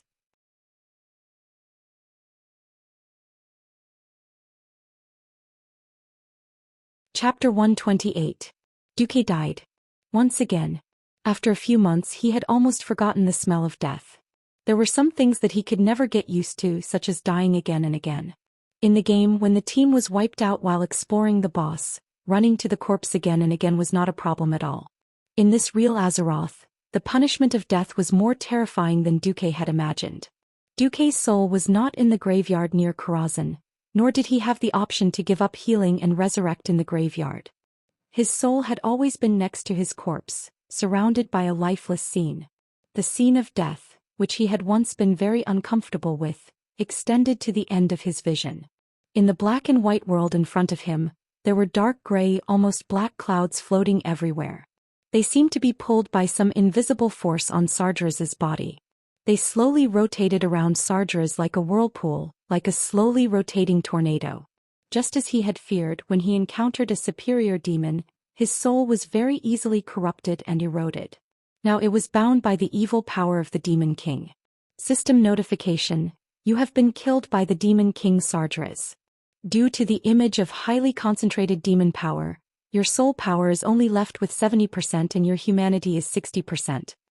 Warning: you are now within the range of Sargeras's soul corruption. You will lose 1 soul power and 1% of your humanity every 5 minutes. You cannot leave the 100-meter radius of Sargeras in your soul state. Fortunately, Duque still saw the option to pick up the corpse and resurrect, and Sargeras didn't seem to notice his special soul. He didn't dare to resurrect. If he resurrected casually, he would be easily killed again, and it would make Sargeras even more vigilant. He couldn't drag it out for too long. Otherwise he could only join the Burning Legion and become a demon. Duque could wait, but he wouldn't sit still and wait for death. When he couldn't hold on any longer, he would naturally give it his all. However, Duque in his soul state wouldn't just sit around and do nothing. He had done something that most mortals couldn't imagine. He had hacked into Karazhan's defense system. This wasn't just his own effort. The greater credit was due to the system elf and a certain special existence. There was no doubt that the system elf was powerful. In the world with computers before his transmigration, most of the complicated and relatively simple tasks were handled by computers. Not so in Azeroth. If there was no magic, this would still be a world where the officers on the battlefield could only shout orders, and if they were too far away, they could only release signal flares or have the cavalry act as messengers. Even if there were spells, magic arrays, and other defense systems, they were still mostly simple information feedback. For example, if someone triggered a certain alarm system in Karazhan, even the most sophisticated sensor could only barely sense the strength of the other party, the number of people and other basic information.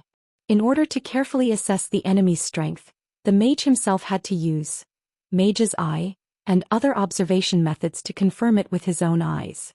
If the owner of Karazhan was still Medivh, Duque might not have been able to do anything. But Sargeras was another matter altogether. Previously, in order to confuse others, Karazhan's entire magic defense system was set up in the style of humans. Basically, Sargeras wasn't easy to use.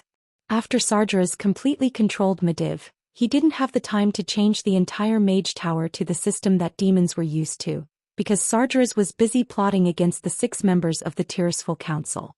Sargeras didn't think it would be useful, so he left a big gap for Duque. Moreover, Duque had a helper, the soul of Medivh's biological father Alan. On the night that Medivh came of age, he was awakened by a nightmare.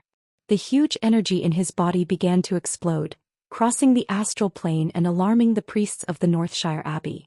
They rushed to the storm stronghold at top speed, and Alan and hundreds of priests worked together to suppress the explosion of energy.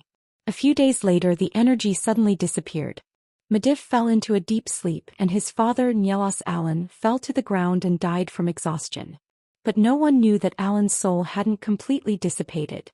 In history, when Medivh was killed by Khadgar, Alan's soul, who was bound in Karazhan, was eroded by evil power and became a boss called Shadow of Alan.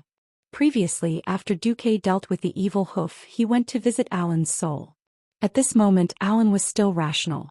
After learning that his favorite child, Medivh, had been eroded by Sargeras, Alan decided to help. Few people knew that Medivh's achievements were not only because of his mother Aegwyn's extremely powerful bloodline and the inheritance of the Guardian's power, but also because of the teachings of Nyelos Alan, the former court mage of Stormwind. So when Medivh built Karazhan later, he used Alan's knowledge and design concepts. With the system elf working and Medivh's father as a traitor, it would be strange if Duque didn't stir up trouble. After the system elf completely analyzed this defense system, Duque wasn't just adding water to milk. He was simply mixing milk into water to fool Sargeras. In the air outside Karazhan, it seemed like a tragic massacre had just begun. In the air near Karazhan, which seemed to be just an ordinary building, countless complicated and precise magic circles suddenly flashed. Different colors represented the different elemental realms that the magic circles connected to. With the support of the huge magic pool, these magic circles were able to open the openings to the elemental realms to the limit. Along with the dazzling magical radiance, huge blazing fireballs, long icy arrows, and cyclones that could easily cut through steel poured out in the direction where the dragons were coming from. 100? 1,000? No, it was a magic storm formed by tens of thousands of magic circles that surrounded the entire Karazhan. This magic storm easily engulfed the dragons thousands of meters away. Aegwyn, the largest red dragon among the dragons, roared angrily in Aegwyn's direction. Seeing this, the Red Dragon Queen's first reaction was that she had been tricked. Dragons had quite good magic resistance, but it was only good. They couldn't achieve the legendary complete immunity to magic. With such a huge amount of high-level magic pouring down, it was obvious that the dragons would be greatly weakened after this battle, even if they didn't go extinct. No wonder Alexstrasza was mad. She could almost imagine that in an instant her children, her people, would be pierced through by powerful magic or directly through their bodies. They would scream in despair and fall from the sky, sprinkling a noble rain of blood. However, after the storm-like attack, it seemed that not a single falling dragon was seen. What the hell?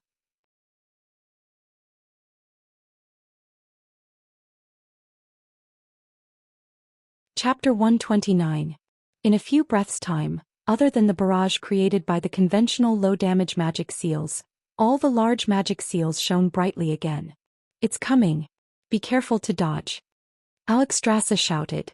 Dragons were strong, but their strongest point was not their long-range attacks. Draconic magic could rarely kill enemies hundreds of meters away. Dragon breath only had a short range of a few dozen meters. The strongest point of the dragon race was naturally their unparalleled melee combat.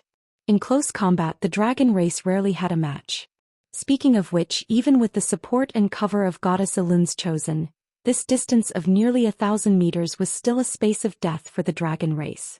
However, when the huge magic seal at the top of Karazhan, which had a diameter of more than 50 meters, let out a deafening roar, the magic cannon that symbolized Karazhan's fiercest attack was sent flying. Looking at the cannon that brushed past the top of the group of dragons, ready to use arcane energy to conquer the Sea of Stars, the Red Dragon Queen knew that Aegwyn's words about a traitor were true. Beams of different colored light stabbed into the group of dragons like forks, but they did not even take off a few dragon hairs, let alone dragon scales. So scary. This kind of attack. It only looks scary. The group of dragons maintained their high-speed charge while whispering. Not only the guys below but the Red Dragon Queen was also muttering, "Koristrash, what do you think?" The red dragon called Koristrash might be a little unfamiliar to everyone, but in the future his human form would be more commonly known as Krasis. The current Krasis was just a dragon follower. Koristrash stared at the gorgeous but useless magic barrage for a full 3 seconds. A genius is controlling Karazhan's magic defense system. If it's not some special magic puppet, then this guy's strength must be very shocking. At this moment, Aegwyn touched a sore spot. A mage spoke to her through telepathy. "Alexstrasza, what did you say just now?" "Nothing. My throat is itchy, so I roared to call you." The Red Dragon Queen blushed. Well, her face was already red, so it was impossible to tell. Under Duque's secret control, Karazhan's defense system became the most gorgeous fireworks system. The fiercest and most powerful firepower would definitely be fired in a direction that absolutely could not be hit. Only the small magic arrays that couldn't hurt the dragons would be more serious about bombarding the dragons. The Red Dragon Queen felt like she had been tricked, not to mention everything else. I really don't know if that guy did it on purpose or not. As the leader of the Red Dragons, it was only natural that he would receive the strongest firepower. Moreover, the Red Dragon Queen's body was the largest and the easiest to hit. Unfortunately, that bastard had been flirting with Alexstrasza all along. Dozens of arcing, delayed explosions and direct attacks had forced the Red Dragon Queen to change her flight path 7 times in just 3 seconds. However, she was still easily forced into a dead end. However, when she was about to activate the magic defense circle and take a heavy blow, the opponent threw a harmless low-density arcane bomb. It was like a paint bullet in an air combat simulation. "Let me tell you, I can really shoot you down, but it's just a fake fight." The Red Dragon Queen felt terrible after being slapped in the face. A distance of 1,000 meters was nothing for the dragons. If it wasn't for the fact that they were being careful and kept everyone flying irregularly, they would really be there in a short while. Obviously, they had worried too much. In general, apart from the Red Dragon Queen, 99% of the dragons had successfully passed through what was supposed to be a dead space. No matter how stupid Sargeras was, he realized that he had been played. The magic defense system of this era usually used some fixed shooting routes to form a barrage, and then cooperated with magic apprentices or controllers to further divide the air defense zone. However, Sargeras neglected one thing. He didn't have lower-level officers or magic apprentices to help him deal with the defense system independently. He had wanted to use demons, but the entire mage tower had been designed according to human standards. For example, the control rooms couldn't be entered by larger demons. This became a flaw. Bastard. Who did this? Although he cursed, Sargeras certainly couldn't let these big lizards charge into Karazhan unscrupulously. Karazhan had the pool of magic that supported the entire dark portal. If these big lizards really charged in and destroyed the pool of magic, his plan to corrupt the world of Azeroth through the dark portal and further open the space barrier would completely fail. Kill them. With Sargeras's roar, the vertical pupils of the dragons reflected the vortex-like portals in the air around Karazhan.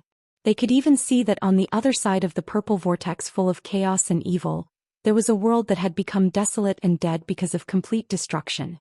The scorched earth that had been burned to the point where there was no longer a trace of life left by the hellfire filled every corner of the other side of the portal in their field of vision. Now stepping on that dead land, huge demons with long horns and huge bat wings rushed out through the portal at high speed. However, the dragons were moving faster than the demons had imagined. In the blink of an eye, the dragons had already rapidly expanded in the demons' field of vision. From a small black dot on the horizon to every scale on their ferocious dragon heads, It was really only a matter of a few blinks of an eye. It was like a replica of the battle between the 5-colored dragons and the Burning Legion 10,000 years ago. The earth-shattering roar resounded through the earth again. But it was obviously different from that time. For the first time, the demon army was at a disadvantage. A large number of demons didn't have time to pass through the portal before they were blocked by the dragon's breath. They couldn't use their advantage in numbers at all. A large number of burly half-dragons that were as tall as 3 people jumped down from the backs of the dragons, waving double-headed blades that were more than 10 meters long, and cutting the bodies of the demons. Sargeras almost went crazy with anger when he saw the image transmitted through the mirror. It was the first time he had fought so hard. On the mountain peak next to him, Aegwyn pursed her lips. Not enough, not enough. What's wrong? Asked the night elf priestess who was still casting Starfall. Sargeras used the energy of the magic pool in Karazhan to forcibly open a temporary portal and teleport some of the Burning Legion demons over. But if they continue fighting like this, there will be no end to it. Before Karazhan's magic is exhausted, the losses of the dragons will continue to increase. The problem is that Karazhan's magic is enough for Sargeras to last for a long time. Is there any way? There's nothing we can do on our side. Plus.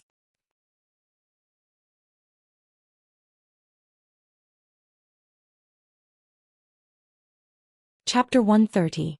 Unless. The priestess raised her head proudly, and the light of divinity flowed in her eyes. Unless the group of people who raided Karazhan can deal a fatal blow to the Demon King while we're holding back most of Sargeras' forces. Can they do it? The night elves expressed their doubts. The one inside is a descendant of Thoradin. Thoradin the Great was a name that even the most ignorant night elves had heard of. Even though the night elves didn't have much contact with the humans, it didn't stop them from knowing that there was a hero on another continent who chased away the trolls, united the various human tribes and built a great empire. Hearing this name, the priestess was in awe. If Anduin Lothar really did it, then he'll be the hero of the entire world of Azeroth. Aegwyn's voice lowered. What was Lothar, whom Aegwyn had high hopes for, doing? Sorry, this great hero was running away in a sorry state. Lothar was very tired. He could hear his extremely heavy breathing.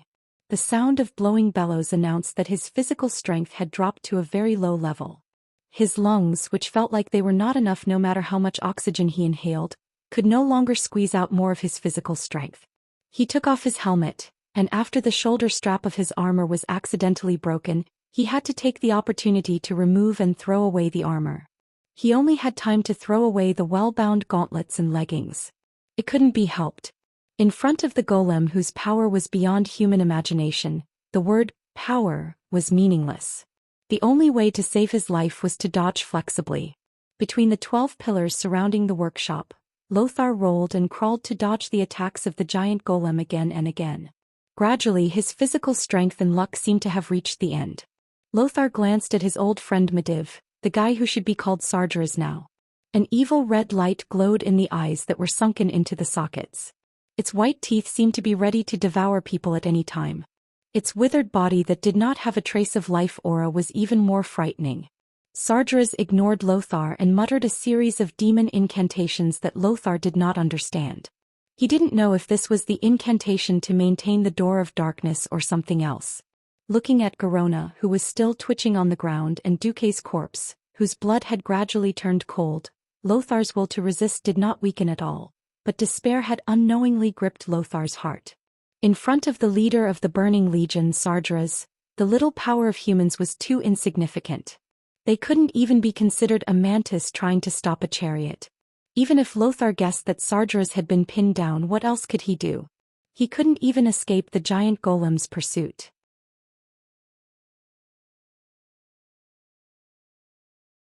The enormous lightning balls that the golem threw out were glittering with blue and white electric arcs, emitting ear-splitting noises that stimulated Lothar's nerves non-stop and threatened him. If he dared to cross the line, Lothar's only outcome would be to be burnt. Lothar took advantage of an opening and used all his strength to rush over. He failed. The huge golem was more agile than he had imagined. A huge fist blasted over, and Lothar had no choice but to roll awkwardly to avoid this blow. The fist blasted less than a meter away from Lothar, which happened to be a huge pillar. The destructive shock spread to the ceiling above Sargeras' head, and a huge black line of twisting cracks immediately appeared on the wall. The black line was spreading at high speed, and after a while a small part of the entire workshop collapsed. Crash! Rubble fell all over the ground, and unknowingly, it covered Duque's corpse. Lothar had no time to care because another heavy punch from the golem had already arrived. It's over. Even before the fist arrived, Lothar knew that he couldn't dodge it this time. Not only was his stamina almost exhausted, but a piece of rubble had also hit his ankle just now, and a piercing pain suddenly came. Perhaps he would be fine after resting for a while, but the problem was that the inhumane golem would not give its enemies time to rest. Bam! With a loud bang, Lothar was swept away by the golem's giant fist. At this moment, Lothar only felt that his internal organs had shifted positions. Death was right in front of him, though it was very tired. He was physically and mentally exhausted, and he couldn't even stand up. As a swordsman, he should never abandon his sword, but it had already been knocked away by the bombardment just now. After spinning a few times, the king's sword lay quietly behind Medivh. Sargeras' face was full of mockery. He didn't stop chanting and used a voice that came from his soul to talk to Lothar. Hee. Lothar. Lothar, you finally reached the end of your life. Why, do you have any thoughts? Lothar should have truly and completely lost all hope. But at this moment, a strange figure appeared on the back of the huge golem. It was a shadow that was close to a soul, but Lothar dared to swear that the ghost was definitely Duque. There was no way he would mistake the face that had filled his mind since the beginning. He also clearly saw the soul-like Duque give him a hand gesture. That was what he had taught Duque before entering Karazhan. It meant, I need cover. Cover? What cover? Well, the only thing he could do was to taunt. Lothar sat up in a very pretentious manner and combed his hair with his left hand. Sorry, it's not time for me to sum up my life yet. Because I have a shocking secret about the world of Azeroth. At this point, Lothar's voice trailed off. Sargeras' interest was piqued. He had seen many people who betrayed their masters for glory. The so-called heroes were definitely one in a million who persisted to the end. He wasn't afraid that Lothar would lie to him. In Sargeras' opinion, Lothar wouldn't benefit from lying to him. Moreover, Lothar was a descendant of the human Thoradin the Great. Maybe he really had some secrets. Sargeras approached Lothar as he chanted. Beside Lothar, the huge golem raised its fist high, ready to smash Lothar into minced meat at any time. It was only waiting for Sargeras' command. Standing in front of Lothar, Sargeras raised his chin arrogantly and looked down at Lothar, who was walking on the ground. You can speak now. Of course, the consequences of angering me are worse than death. You have to know one thing. Mortals are not finished at all in front of my power. Well, my secret is... At this point, Lothar's voice became weaker and weaker. In the second half of the sentence, Lothar's voice suddenly became louder. It was like a lion's roar. King Devil Dash.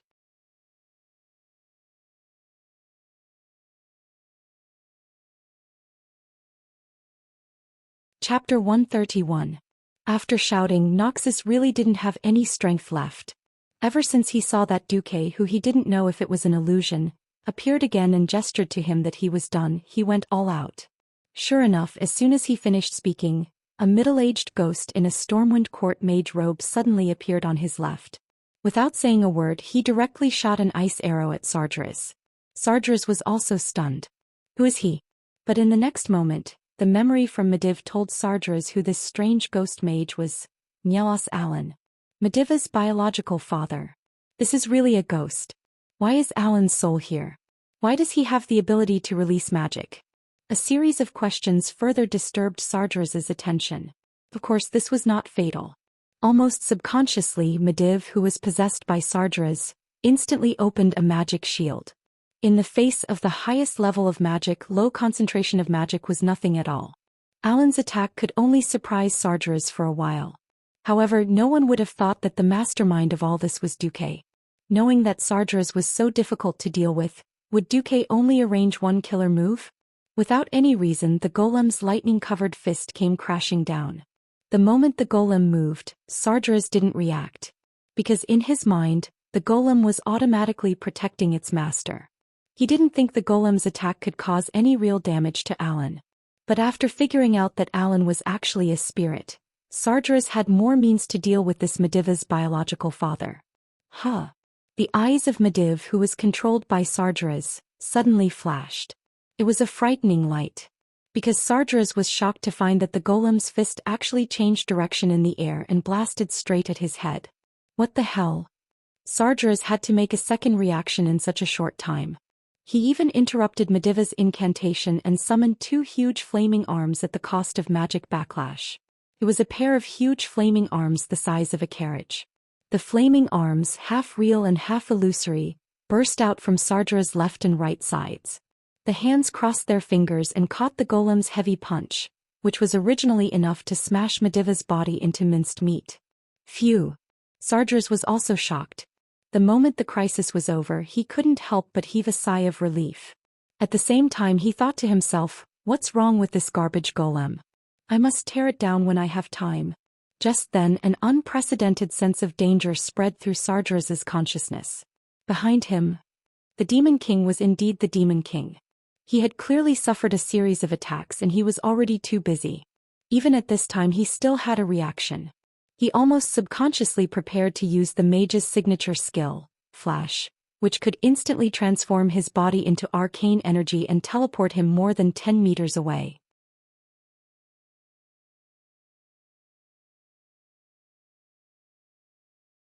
The fact that he was forced to use Flash proved that he was in a sorry state. Sargeras had always been disdainful of the mage's ordinary magic. But Sargeras had no choice. His body now belonged to Mediv.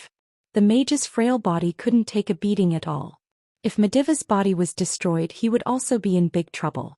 Sargeras almost forced himself to recite the incantation. However, after 1/100th of a second, the incantation didn't start. A soul power from his body stopped him and wantonly fought with him for control of the body. Mediv. It was actually Medivh's soul. At this most critical moment, Medivh's remnant soul actually ran out and ruined things. A terrible feeling of foreboding filled Sargeras' heart. The appearance of Mediv not only interfered with all his spellcasting, but also made his whole body stiff. The next moment, a scorching pain suddenly spread in Sargeras' chest.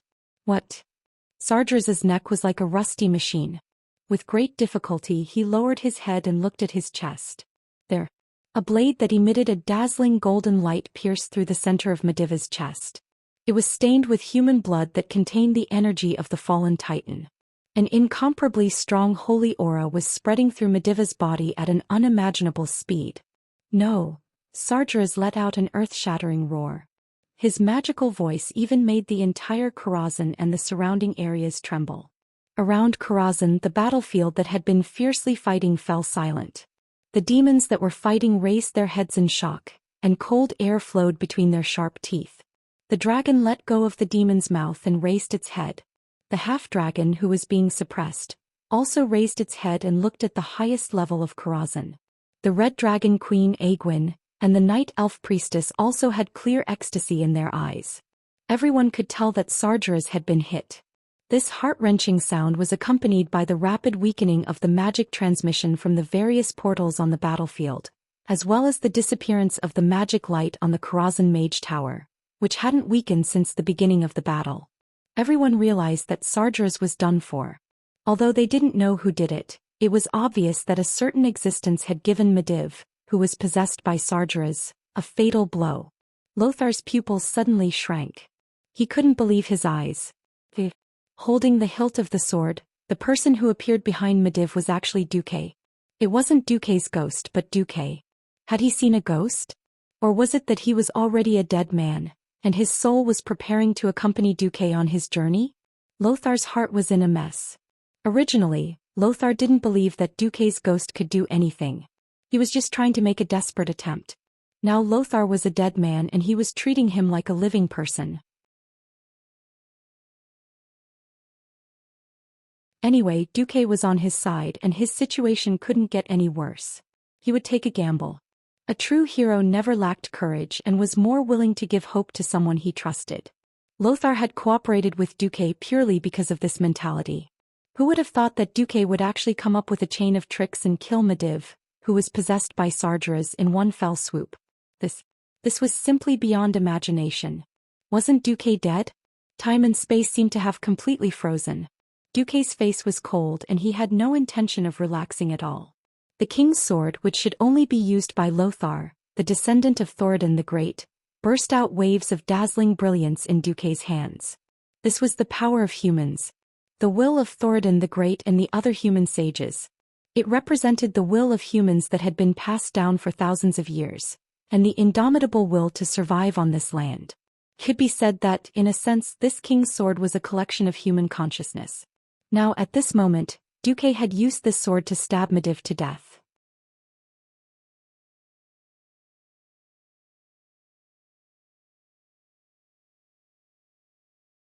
Chapter 132. There were too many questions in Lothar's mind. Why did Duque, who should have been beheaded, come back to life? Why did it seem like Duque had planned all of this? Why could Duque hide from Sargeras' senses and seize this once-in-a-lifetime opportunity to kill Sargeras in one fell swoop? A series of questions almost broke Lothar's mind. On the other side, Lothar was also filled with emotions. Victory. He actually won. He had thought that this was a backlash of despair. Even though Lothar had been cheering for the warriors, he had always been prepared to show these demons the backbone of humans even if he didn't succeed. He didn't expect it to become another important milestone in the history of the war between humans and demons. It didn't matter how much power Sargeras possessed in Madison's body. No matter how many powerful existences helped to restrain Sargeras' power. A kill was a kill. The one who killed the Lord of the Burning Legion, the King of Demons, and the fallen Titan Sargeras for the billions of living beings in Azeroth was Duke Marcus. This was the most profound stroke worthy of being engraved in the history books. Lothar propped himself up and looked at the sword that he was incomparably familiar with that was blooming with holy golden light. Lothar suddenly recalled that sentence. Those who fight for humanity will receive my protection. Ancestor Thoradin's whispers still echoed in his ears. Lothar suddenly had a realization. Why could Duque pick up the sword of the king with a will? It was very simple. From the beginning, it wasn't the sword of the king. Thoradin himself wasn't the chosen king. It was purely because an emperor could better unify the scattered human clans that there was Thoradin the Great and this sword of the king. This sword, which should have been nameless, would only flow with the blood of the enemies of humanity.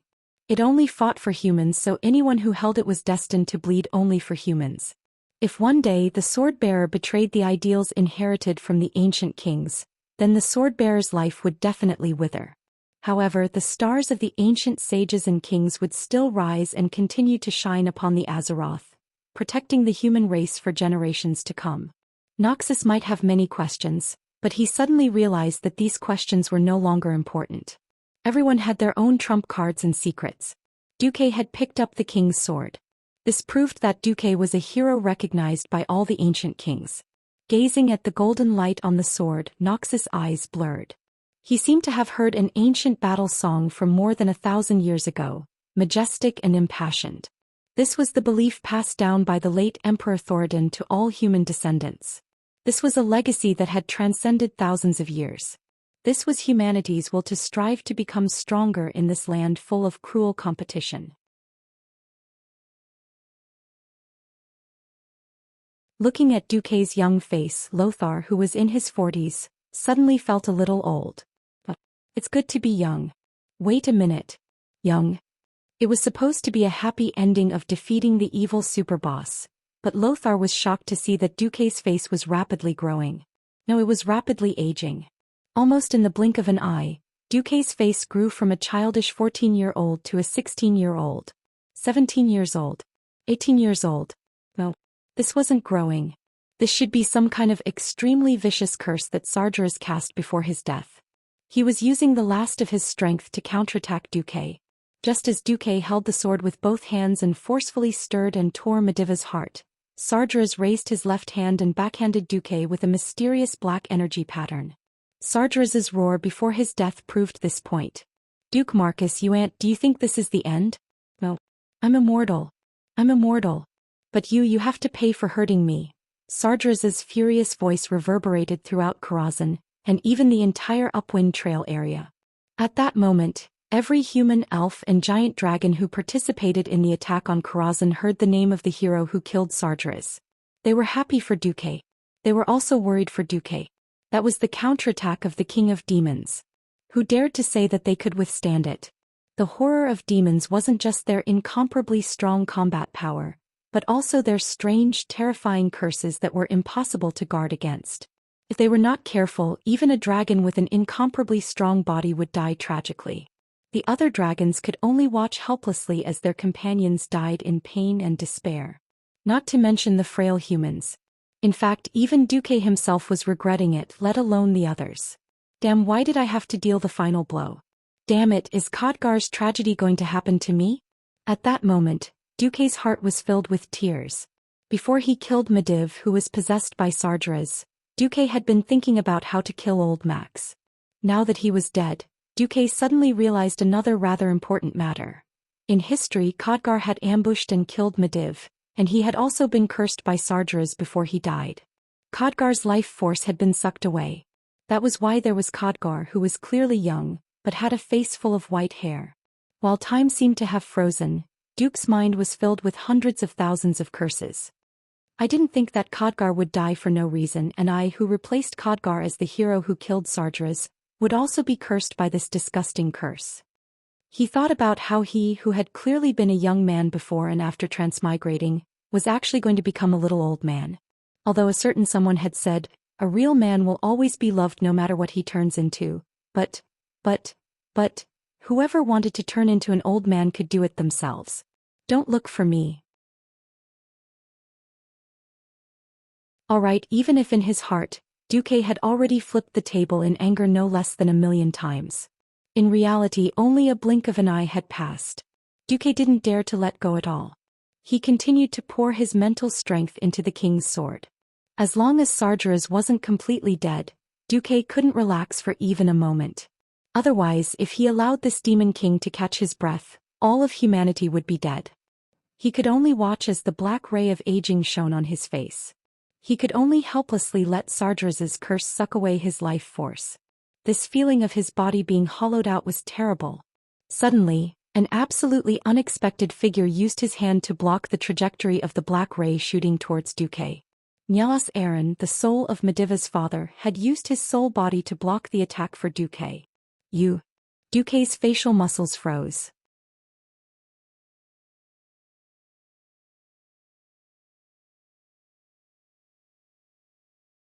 Chapter 133. Just like how he couldn't do anything before, Duque was also powerless at this moment. He didn't know what the curse was about, but Duque only knew that Alan's soul, which was originally extremely condensed and full of magic power to release magic, began to dissipate at this moment. Like gravel blown away by the wind, the white-haired Alan's spirit body was disintegrated into soul molecules in Duque's vision. Such a great mage who was loyal to the Stormwind, such a great father so easily disappeared in the wind. All that was left was a whisper of the soul. I'm atoning for my child. Duque's eyes suddenly became moist. That's right. He had used Medivh's possession as an excuse to persuade Alan's soul. He didn't expect Alan's father to choose to be completely annihilated in this world for the sake of atoning for his child. It was precisely Alan's sacrifice that temporarily alleviated Duque's curse. At this moment, another person that Duque couldn't imagine came to the rescue. It was Lothar's hand. Lothar had rushed up at some point and grabbed Medivh's hand tightly. A considerable portion of the evil power that was supposed to pour onto Duque's body was diverted by Lothar. Lothar's temples were turning white at a speed visible to the naked eye. Bastard! You can all wither together. Sargeras was mad. He struggled fiercely, trying to free his body from the sword's piercing, and at the same time tried to increase the strength of the curse. Suddenly, Sargeras discovered that Medivh's right arm had returned to the shape of a human hand. It was a very strange sight. Medivh's left hand was still as thin as a skeleton, and his entire arm emitted a terrifying evil and filthy aura. Medivh's right hand was a perfect human arm. Although it was pale due to the lack of sunlight, it was still a standard human arm. Most importantly, it was holding Medivh's staff, the legendary divine artifact, a Tish Guardian's legendary staff. Ever since the Tirisful Council began to use the power-gathering method, They would inject the magic power of each council member into the guardian every year. Thus, there were guardians in this artifact staff with a head shaped like a chicken drumstick. Whenever the guardian was unable to withstand any more power, the council members would pour the excess power into the staff. Through the efforts of countless generations of powerful wizards and the accumulation of countless years of magic power, Atish rose from an ordinary magic staff all the way to the level of a divine tool. Sargeras had never underestimated it from the start. In order to avoid Atish's backlash, Sargeras even put no less than 10 demonic seals on Mediva's body after he completely controlled it, in an attempt to taint and corrode Atish's power and make it his own. At this moment, as Mediva's soul and will recovered and began to fight with Sargeras for control of the body, coupled with Duque's backstab, which gave Sargeras a deeper sense of crisis, Sargeras accidentally snatched control of the body from Mediv. This was a real fatal blow. Accept your punishment, Sargeras. Unlike Sargeras's voice that came from the evil soul, this voice was undoubtedly the voice of Noxus's old friend, the kind, benevolent and generous Mediv.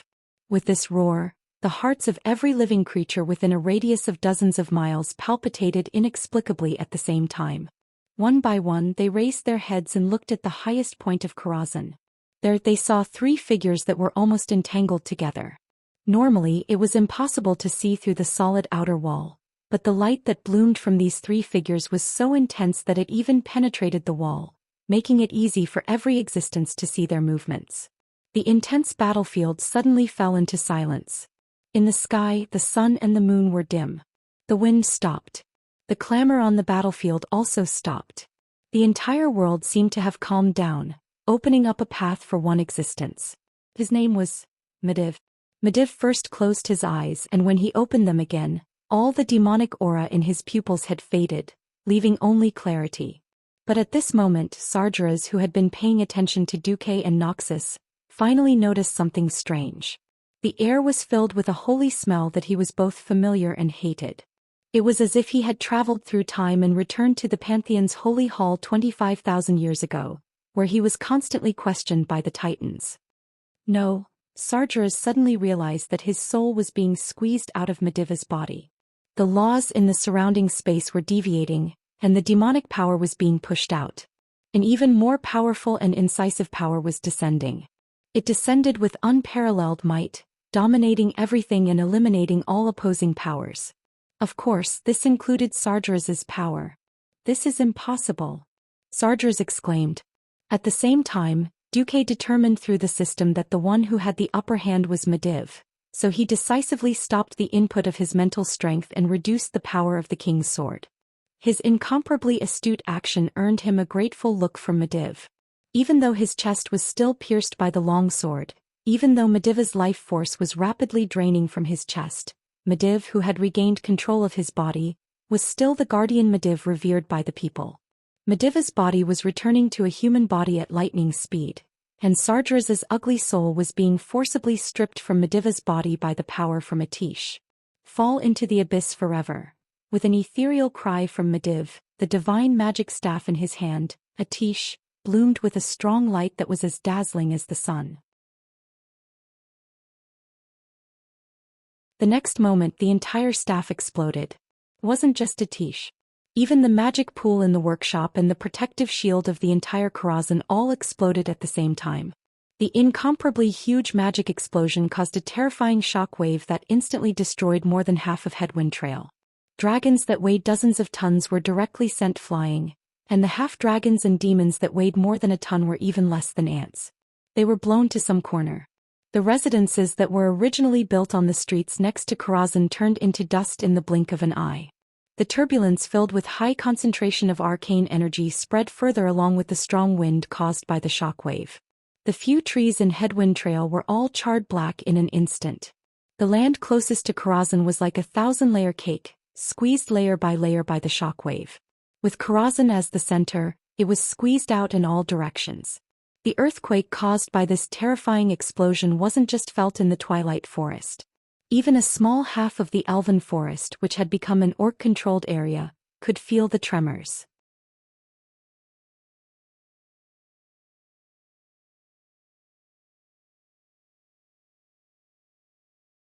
Chapter 134. What exactly happened? Countless beings were paying attention to this event. Such a shocking explosion was not something that could be caused by an ordinary battle, nor was it something that Pharaoh's failed experiment or the goblins' collective suicidal behavior could achieve. After Lothar brought his men into Karazhan, King Lang, who had been staring at the magic transmission, rushed up like a madman. His eyes were bloodshot as he grabbed the magic image that looked like a large mirror. Originally it was the scene of the fierce battle in Karazhan, but now it was only pitch black. Who can tell me what happened in Karazhan? Lang was almost gritting his teeth, suppressing his uneasiness and nervousness as he asked the court mage beside him. Several old mages looked at each other, and in the end the oldest one stood up. Your Majesty, it should be a big explosion in Karazhan. Judging from the sounds at the scene and the final impact, it should be His Excellency Duke Marcus killing the Demon King Sardras, and then His Excellency Medivh regained his sanity at the last moment. Then he used the artifact magic staff Atish and all the power of Karazhan to attack Sardras. The old mage tried to explain his speculation in terms that would not provoke Lang, but he did not say the result, because what happened next could be imagined by everyone. As for the characterization of Medivh, this was a taboo in the entire kingdom's upper echelons. Many nobles, whether openly or secretly, proposed to label him as a traitor and nail him to the pillar of shame, but these were forcefully suppressed by Lang. In fact, it was precisely because King Lang was slow to label Medivh as a traitor that the uninformed nobles ran to Karazhan to seek refuge. Lang punched the communication mirror and there was a muffled sound. Restore communication as soon as possible. No matter what news there is in Karazhan, I must know immediately. I am going to hold a military meeting now. The aftermath of the Karazhan explosion had a far-reaching impact, and it had various meanings and effects on all levels. Especially on the orcs. To the south of the Swamp of Sorrow, the Horde camp, which was now called the Cursed Land by humans, was still in full swing. The tribal campsite, which had a diameter of over 100 kilometers, was expanding every day. Ghoul Dan's Shadow Council's headquarters was located in a small clan that couldn't even be considered famous. This was a secret stronghold that Ghoul Dan had specially set up for the safety of himself and the Shadow Council. Something big had happened here today. While Medivh, who was possessed by Sardras, was fighting against Lothar's assault team and the dragons, Ghoul Dan, the true leader of the tribe, was busy reinforcing the power of the Dark Portal. Ghoul Dan had never truly trusted Medivh. He didn't know that Medivh was possessed by his boss, Kill Jaden's boss, Sardras. Furthermore, due to the language barrier between orcs and humans as well as the huge difference in body size, the Horde was unable to gather any intelligence on Stormwind. The only thing they could do was to rely on the reports from the scouts riding on the wargs. From Ghoul Dan's point of view, Medivh was a powerful wizard with ulterior motives, a schemer and an unreliable partner. That was why ever since the orcs had arrived in the world of Azeroth, Ghoul Dan had been thinking of ways to get rid of Medivh's power. He used his power to locate the galactic coordinates of Azeroth, and used his power to reinforce this unstable portal. Although the Horde's warriors seemed to be reinforcing day and night, only Ghoul Dan, who was in charge of the Dark Portal, knew. Because of the instability of the portal, at least 20% of the warriors had died in the void. Of course, it wasn't that no orcs had asked Ghoul Dan why it was like this. It was easy to pass the time. Because Ghoul Dan had said from the start, only the strongest orcs can safely pass through this portal and fight for the Horde. Those who were weak would all die during the teleportation. The weak are not fit to be warriors of the Horde. The weak have no right to live. When they were teleported over, there was indeed a long distance where they were completely exposed in the void. That was just a few dozen seconds of suffocation, but it misled the Horde's warriors. Oh, so so-and-so didn't make it through that part. He was really weak. The weak had no rights. This was the common understanding of the orc tribes for thousands of years. There were a few times when the orcs asked, but no one asked anymore. In reality, those guys were all like flies that had hit an electric mosquito swatter, directly smashing into the spatial barrier of Azeroth and instantly turning into ashes, drifting away with the cosmic wind to who knew where. But at this moment, the transmission of the Dark Portal was still relying on Medivh and Ghoul Dan's cooperation to maintain it. Well, almost at the same time that Sardras was sent into the abyss by Medivh, Ghoul, Dan, who was like a conjoined twins, was in big trouble. As the leader, Sardras suddenly withdrew the mental strength that was maintaining the dark portal, and the burden fell on Ghoul, Dan's shoulders. It had to be known that the original leader, Medivh and Ghoul, Dan had put in 70% of their mental strength.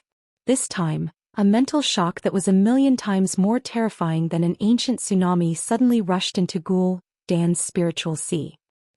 Ghoul, Dan suddenly let out an incomparably shrill scream.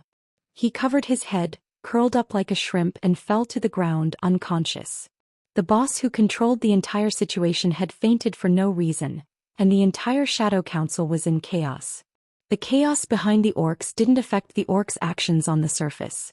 In the eyes of the great chief Blackhand, cutting off the reinforcements wasn't a big deal.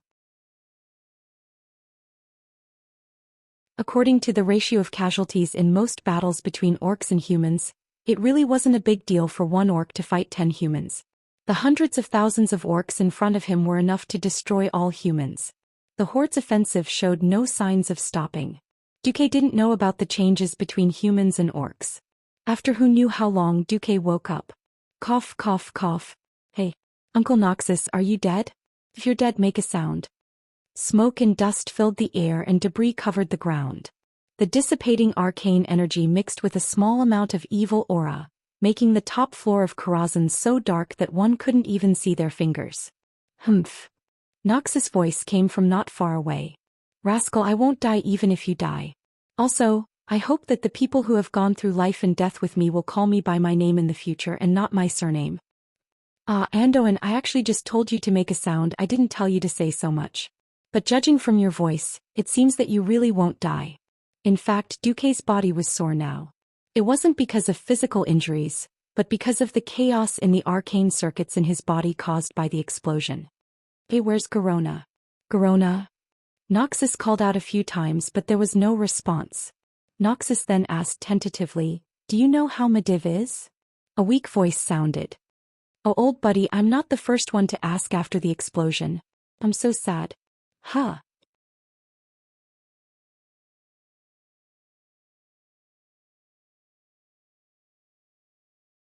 Chapter 135. Medivh. Lothar's voice suddenly rose an octave, and anyone could hear the excitement in Lothar's voice. Lothar asked tentatively, Medivh, are you the real person or Sardras? A secret code. How did the Marquis punish you after you were caught peeping on the Marquis' eldest daughter bathing at his house when you were 15? Duque, Medivh. After a short 2 seconds of silence when Lothar was about to start to worry, Medivh coughed and scolded in a seemingly weaker voice. You bastard, it was you who went to peep. If it weren't for Lang, the late king would have forced you to become the Marquis' son-in-law. Ahem. But I can't believe such a thing happened. No, you must have remembered wrong. It was Lang who peeped. Lothar began to *T, shifting the blame and refusing to admit it. But a second later Lothar suddenly laughed. Medivh, welcome back. Although it was interesting to hear the dark history of these two legendary big shots, Duque had no intention of talking at all because he saw Medivh's status through the system. Well, I'm back. I may have to leave again soon. Oh. No, wait. Damn it. Sword. Lothar, who had been in a relaxed mood, screamed like an animal waiting to be slaughtered. He almost dragged his wounded body rolling and crawling in the direction of the sound, and crawled to Medivh's side. The smoke and dust gradually dissipated, and Lothar saw Medivh lying on the ground with disheveled hair. This old friend of his who had known him for decades since childhood was clearly dying. Blood bubbled up from the corner of his mouth. His chest, which should have been pierced by the king's sword, was now sealed by a large block of ice. If not for that block of ice, perhaps Medivh would have bled to death even faster. Medivh was indeed the strongest mage in the world.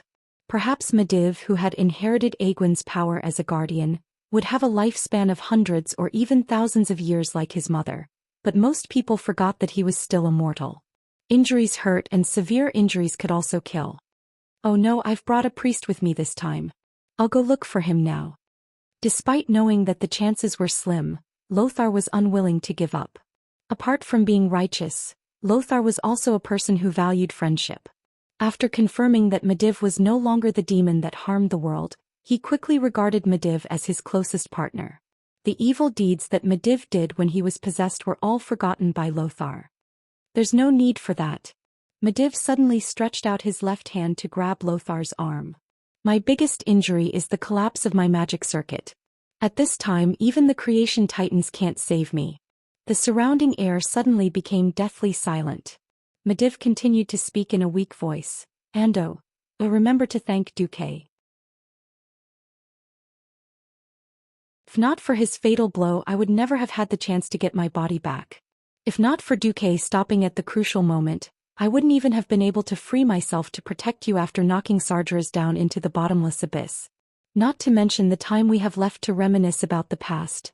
Lothar choked with sobs. He quietly sobbed while holding onto Medivh's skinny hands. At this moment there was no Azeroth Lion, no Stormwind Commander and no World Guardian.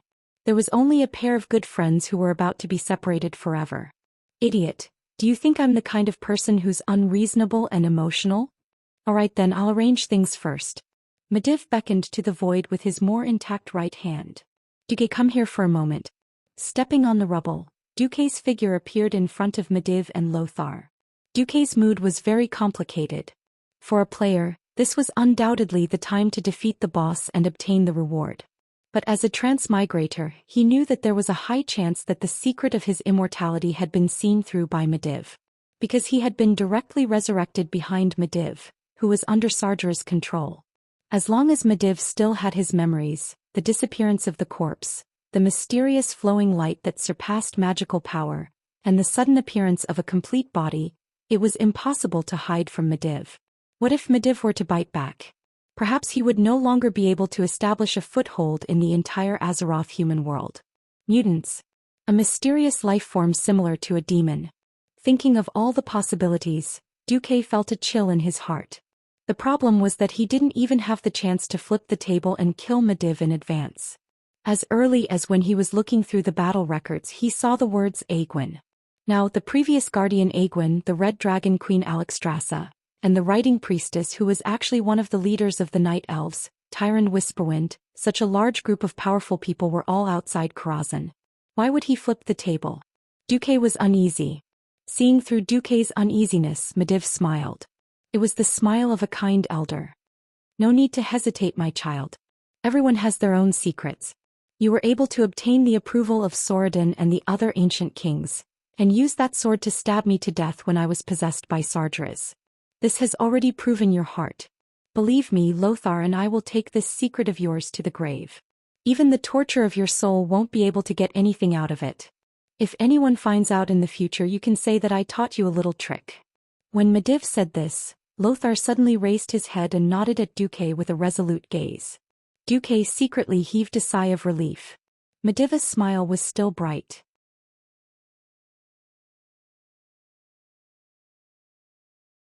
No one could tell that this was a person whose heart had been completely crushed, and was only relying on a small magic circuit to temporarily maintain his life. From the first time I saw you, I knew that you weren't from Stormwind. I originally thought that if not for you I would still have Khadgar. Unfortunately, Khadgar has become like this. Medivh handed Duque a white bead. Duque said, "This is, Sargeras killed Khadgar, this is his soul." Medivh coughed hard and spat out a large mouthful of blood. Lothar didn't say a word. He took off his gauntlet and used his sleeve to wipe Medivh's blood. Medivh continued, "Resurrecting the dead is a forbidden area. But in Karazhan, Khadgar's soul should be able to help you. What I mean is, if you promise to protect the humans in Azeroth for me, I will give you Karazhan in one piece. In addition to Karazhan, there's also this." Looking at the piece of broken wood that was carved into the shape of a chicken leg, Duque's pupils suddenly shrank. It was the head of the super magic artifact, Atish, legendary staff of the Guardian. Of course I have my own selfish motives. Karazhan is a place of opportunity, but also a place of danger. There are astral rifts everywhere, and I'm afraid that the Burning Legion will use this place to invade Azeroth. So, as the price for you to have 1,280,000 magic books in Karazhan and this path to becoming the strongest mage, your soul will forever be linked to Karazhan. Are you willing to accept Karazhan?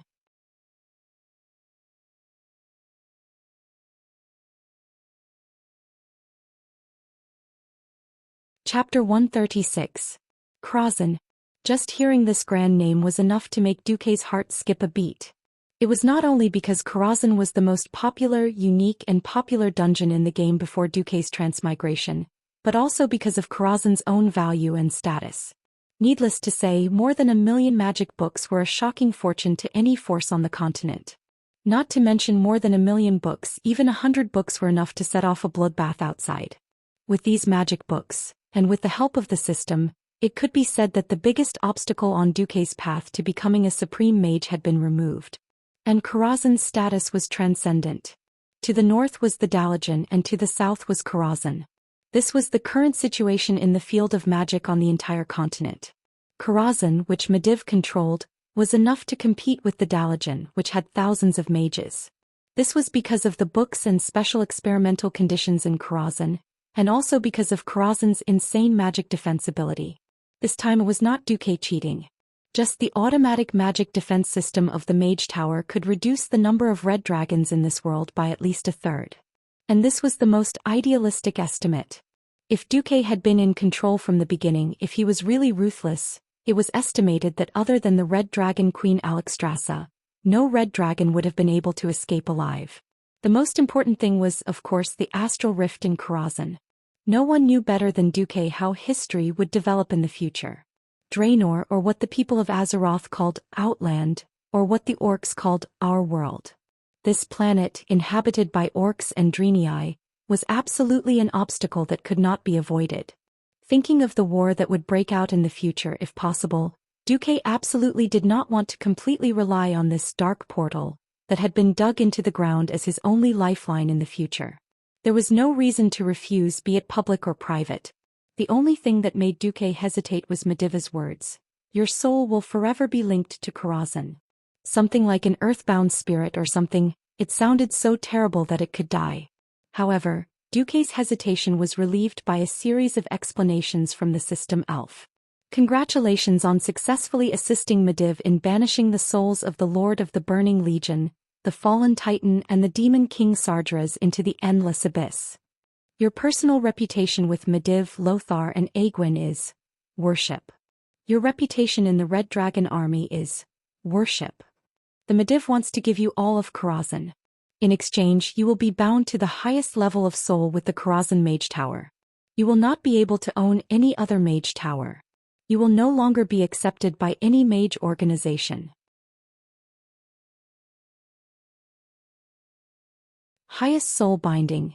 If you are unfortunate enough to lose your life forever, unless your soul is bound by a supreme power that surpasses the entire Krazan mana pool, your lost soul will automatically be absorbed back into Krazan and continue to rule Krazan in some form. Krazan, demigod-level mage tower. In the entire world of Azeroth, it has the strongest magic defense ability, second only to the City of Mages Daoist. Low-level cross-plane attack ability. It controls 12 astral rifts that lead to an unknown world. It comes with a demigod-level mana pool, damaged. Krazan Library. Contains 1.28 million magic books. Although most of them are books on magical creatures, magic phenomena, unknown creatures, environments and other information, one thing is certain. There are all the magic books you need to train until you become a Breaking Dawn mage. More details of Krazan are unknown. You will need to discover them yourself. Host. Medivh's inheritance. Medivh knows that he will die and he hopes to give his inheritance to you. Only by accepting his inheritance can you fully possess Krazan. In addition to the Krazan Mage Tower, you must also accept the following things. Medivh's integrity, human nature. Medivh's seed of prayer. Atish, Guardian's legendary staff. Medivh's integrity. Without the interference of Sardra's will, Medivh is a true saint. He possessed a heart of compassion and compassion that surpassed that of ordinary people. Inheriting his integrity will allow your human nature to surpass your original upper limit. You may do a lot of saintly actions from time to time, but you can use your will to forcefully suppress it. Or you can deliberately lose your soul to let your human nature return to a reasonable range. Medivh's seed of prayer. Medivh has loved the world of Azeroth and Stormwind all his life. He doesn't want to see you harm Stormwind, so when you receive his inheritance, a spiritual seed will be planted in you. As long as you don't become a heinous demon, the seed will only benefit you. Once you choose to join an evil organization such as the Burning Legion, the seed will take action against your soul. Please find out for yourself the specific situation. Atish. The legendary staff of the Guardian, epic level remodeling quest released. This artifact staff with immense power has not disappeared. Because Medivh used its power to force Sargeras into the abyss, this artifact exploded into more than 40 pieces. If you can successfully collect all the pieces of the staff, you will have the opportunity to own this unique artifact staff in Azeroth. After reading through all the requirements and prohibitions in one breath, Duke felt a weight lifted off his shoulders. Medivh didn't cheat him and he could be said to be kind. As long as Duke didn't run to the Burning Legion or the Scourge Legion, and didn't start a massacre in Stormwind, Medivh wouldn't have any means to restrict him. At this moment, the withered face of the world's greatest wizard who was about to pass away, suddenly smiled and 2 lines of tears rolled down his cheeks. Duke, from the moment I first saw you, I knew you would be an unfettered powerhouse who soared in the sky and ruled over the earth. I never thought about using morality or power to bind you. Even when I was secretly influenced by Sargeras, I never had such a thought. But Duke, have you thought about it? The greater the power, the greater the responsibility. It seems that if a talented and capable person like you doesn't stand up, Azeroth will definitely perish. When Duque heard this, his heart suddenly shrank. He didn't know why, but a sour feeling welled up in his nose. Medivh continued, "Even if you're not from Stormwind, at least I hope you remember that there was once a Stormwind city that provided you with the soil to grow. Remember that there were countless brave people who fought alongside you. They all hoped that the kingdom would survive. They hoped that this beautiful and fertile land would no longer be ravaged by evil."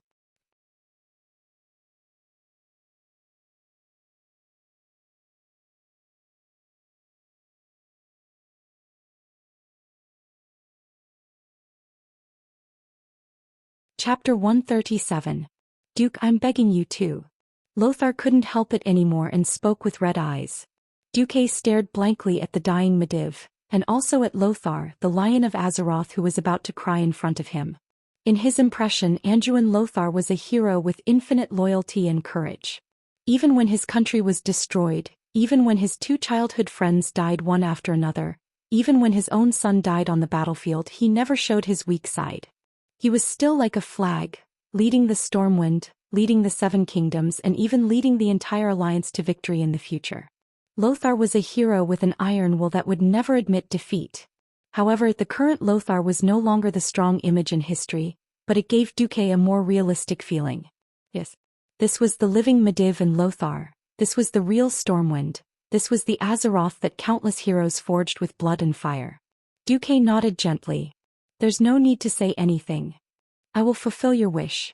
I will inherit your will.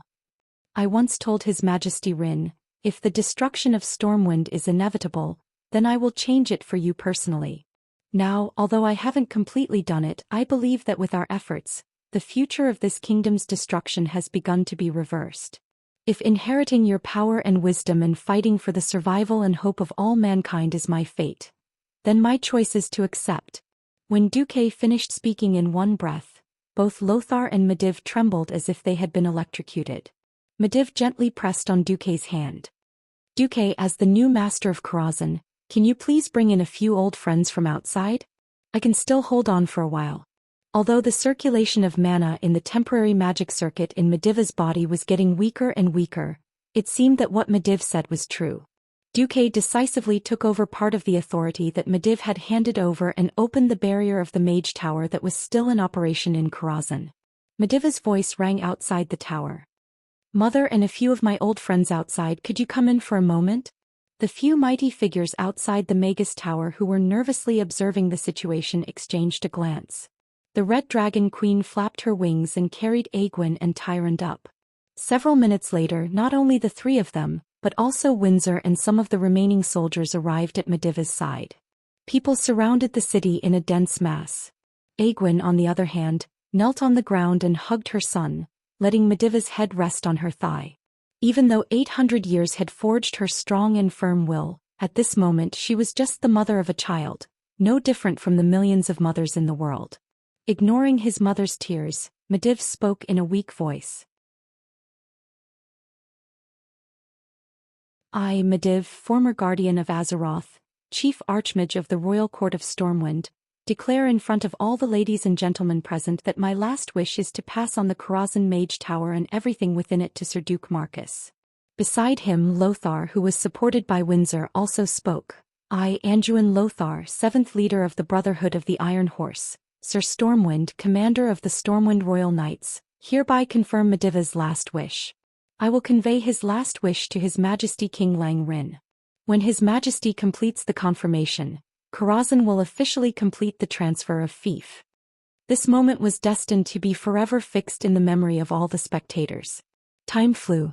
After Hua Lao passed away, many of them would repeatedly think about everything that happened at this moment. The death of the strongest mage, guardian of Azeroth, Medivh, symbolized the end of an era.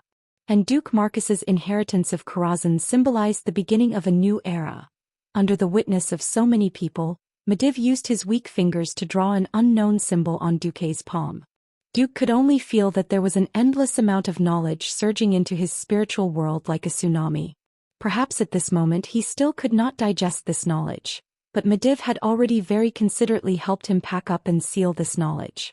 Before Duke reached the corresponding level, these spells that were too burdensome for the weak Duke would not be unsealed. In addition, there was also Karazhan. Similarly, a strange light lit up outside the whole of Karazhan. The huge Karazhan was becoming transparent and illusory. Medivh activated a magic device that could still work and began to pull the whole of Karazhan into a certain void. Time passed quietly, and everyone in the workshop quietly watched the great mage walk towards the end of his life. Even though everyone now knew that Medivh was the one who opened the dark portal and led the orcs into Azeroth, they couldn't hate this guardian who used all his strength to send Sargeras into the abyss in the last moments of his life. There was not too much pain and there was no regret. Medivh, who was in his 40s, was held in his mother's arms. He quietly closed his eyes as Egwene hummed an unknown lullaby. After dozens of seconds, the last magic circuit in Medivh's body stopped. The god of magic Medivh smiled and passed away. After a full 10 seconds after confirming that Medivh had passed away, Lothar and Duke bowed to all the spectators at the same time. Duke said, "Thank you for watching. Now please leave. In 5 minutes, Karazhan will temporarily disappear from the world of Azeroth. It won't be back in a short time." The Red Dragon Queen and Tyrande were the first to leave. These two important figures nodded in unison and left. Alexstrasza jumped out of the workshop. In the blink of an eye, a red light flashed and she transformed from the sexy female warrior in bikini armor into a giant dragon that was dozens of meters long. She spread her wings and soared, and with a flap of her wings she flew far away. Tyrande whistled and a huge white tiger completely ignored gravity. It ran on the almost vertical outer wall of the Mage Tower in Karazhan. Tyrande sat down gracefully, and the white tiger let out a long roar before running down the vertical Mage Tower in an equally illogical manner. Lothar and Windsor were the second to leave. Lothar asked, "You seem to be staying in Karazhan for a while. Do you have anything to say?" Duke thought for a moment. If there are no accidents, Stormwind City can hold out for a long time. But if it really can't, then retreat to Alterac or Rapid Hold. I have prepared everything.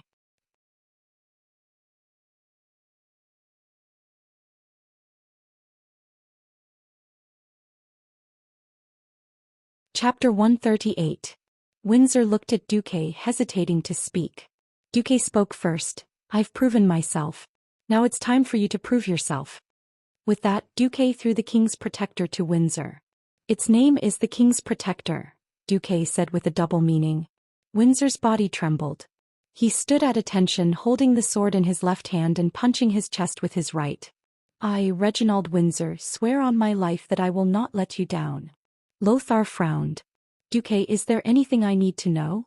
Duke didn't want to say it at first, but looking at Lothar's sincere and frank eyes, he still said, "Didn't you notice that we're missing someone?" "Garona." Lothar was speechless. In fact, Lothar had already noticed that Garona was missing. It should be said that Garona had been missing since Medivh caused the big explosion. Before Medivh died, he had personally told Lothar that he had also used magic to protect Garona. This gave Lothar a bad feeling. Medivh himself didn't have the memory of Sargeras dealing with Garona.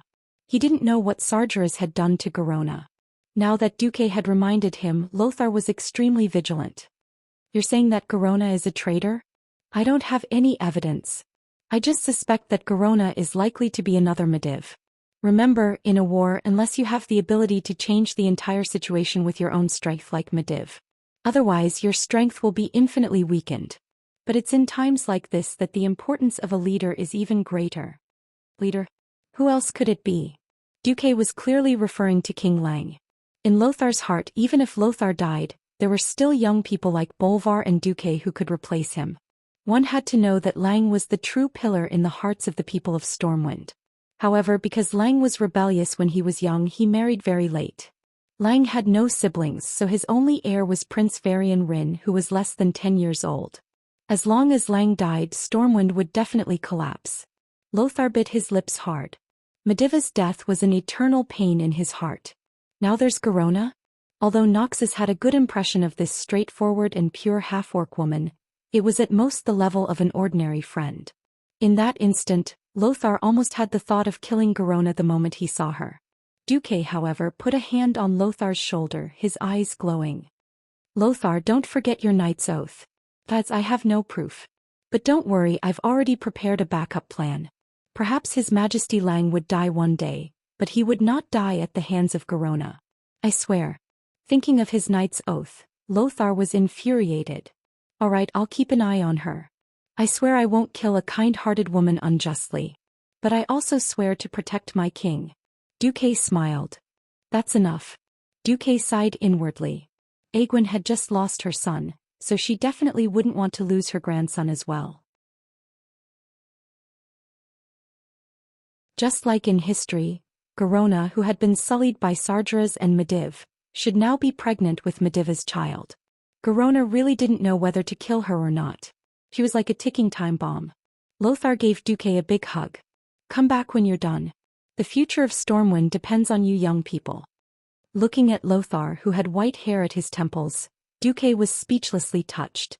Without Medivh's father Alan and Lothar risking their lives to block Sargeras's curse before his death, and without Medivh's early rise, perhaps Khadgar's fate in history would have been his Duque's. His hair was all white and his skin was all wrinkled. Just thinking about it was terrifying. What was worse was that this was a curse on both life and soul, and it couldn't be removed at all. Even though Khadgar went to the Dreenei's Shotrath city to study the holy light and train in seclusion, he still couldn't get rid of this curse after he came out and became an archmage.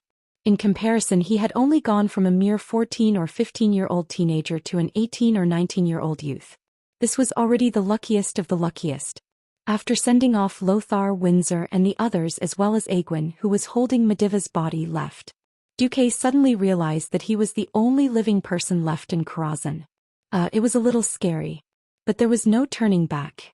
Duque could feel that a part of his soul had begun to fuse with the entirety of Karazhan. Of course, when Medivh had given him the inheritance, Duque had played a small trick. He had used the system elf to simulate a soul shell and let Medivh brand the inheritance on this shell. If something were to happen, not only would this outer shell help him filter it to a certain extent, but if he really couldn't handle it, Duke could still die once and throw away all of Medivh's inheritance like he had lost his moral integrity. Looking at the empty workshop, Duque let out a long sigh of relief. He could finally calm down and quietly count his gains. First was the soul. Soul power 385, humanity 230%. As the host's humanity limit is 100%. Under normal circumstances, the host will operate at 100%.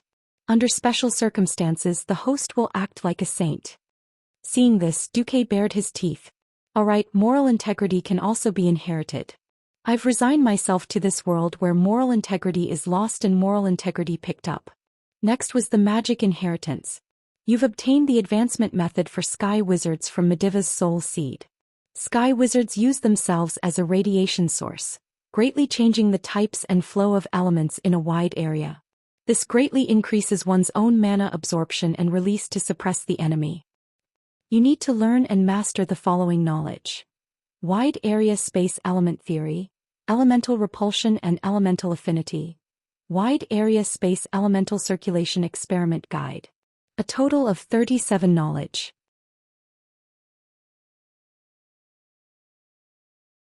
Before you successfully reach the peak of Sky Wizard, all knowledge related to Morning Star Wizards will be sealed.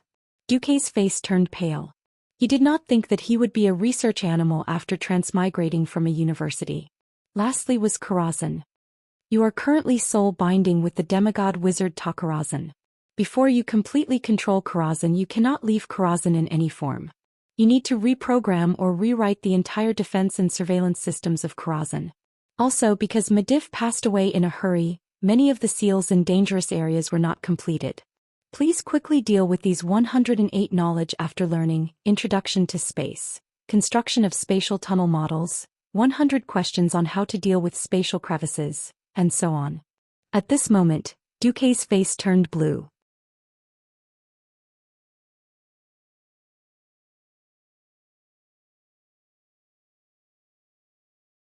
Chapter 139. There was a famous saying in this world: although the brother is not here, the legend of the brother is everywhere. Although Duque could not return to Stormwind City in time, Duque's heroic deeds had begun to spread through the mouths of other people who participated in the raid, as well as the official bulletin of Stormwind City. Of course, the official version was embellished. The general content was that the guardian Medivh was ambushed and trapped by the demon king Sardras. Then the head of the royal knights, Sir Anduin Lothar, together with Sir Duke Marcus, raided Karazhan, which was once occupied by the demons. In the end, together with the rescued Medivh, they worked together to send the demon king into the bottomless abyss, and Duque made the final blow. In the process of killing the demon king, the great guardian and the chief court archmage Sir Medivh was unfortunately killed. With the approval of King Lang Rin, the fief of Karazhan was transferred to Sir Duke Marcus, who had made outstanding contributions in this attack, and Sir Marcus was promoted to Viscount. Hey, have you heard? That Sea King Duke Marcus actually killed the boss of the demons, Sardras, at such a young age. I heard. He's really amazing. I thought he was very amazing in the past. At such a young age, he relied on himself to make such a big career. I didn't expect him to be so good at business, but also in the field of magic. He's more than amazing. He also predicted this war. Didn't you see that the javelin throwers he trained have become the regular army of the kingdom, enjoying the treatment of first-class soldiers? God, I know that kid Goritza. He was originally a little gangster fisherman. Now he has 8 orc kill medals in his hands. Yes, I heard that the ones who killed the most were not the regular army but the javelin throwers. They were all brought out by Sir Marcus. People were naive, and their impression of Duque had unknowingly deviated. In the eyes of a transmigrator, this was a typical example of a skewed story. But people paid more attention to things that were right in front of them, such as the orcs. People would only understand Duque from the things they came into contact with on a daily basis, and not from the exaggerated stories that were exaggerated in the taverns. They only knew that the only lifeline of the kingdom, the sea, was maintained by Duque's fleet. Now the ones who killed the most enemies were the harpooneers trained by Duque. While people selectively ignored the shield beastmen who were charging at them, they also forgot that the harpooneers were killing from the safety of the fortresses. Those small fortresses were also invented by Duque. Then it was Duque's fleet and the Naga warriors under Duque's command who risked their lives to enter the inland river to pick up the refugees and return to Stormwind City. People were curious about these large but friendly male Naga warriors.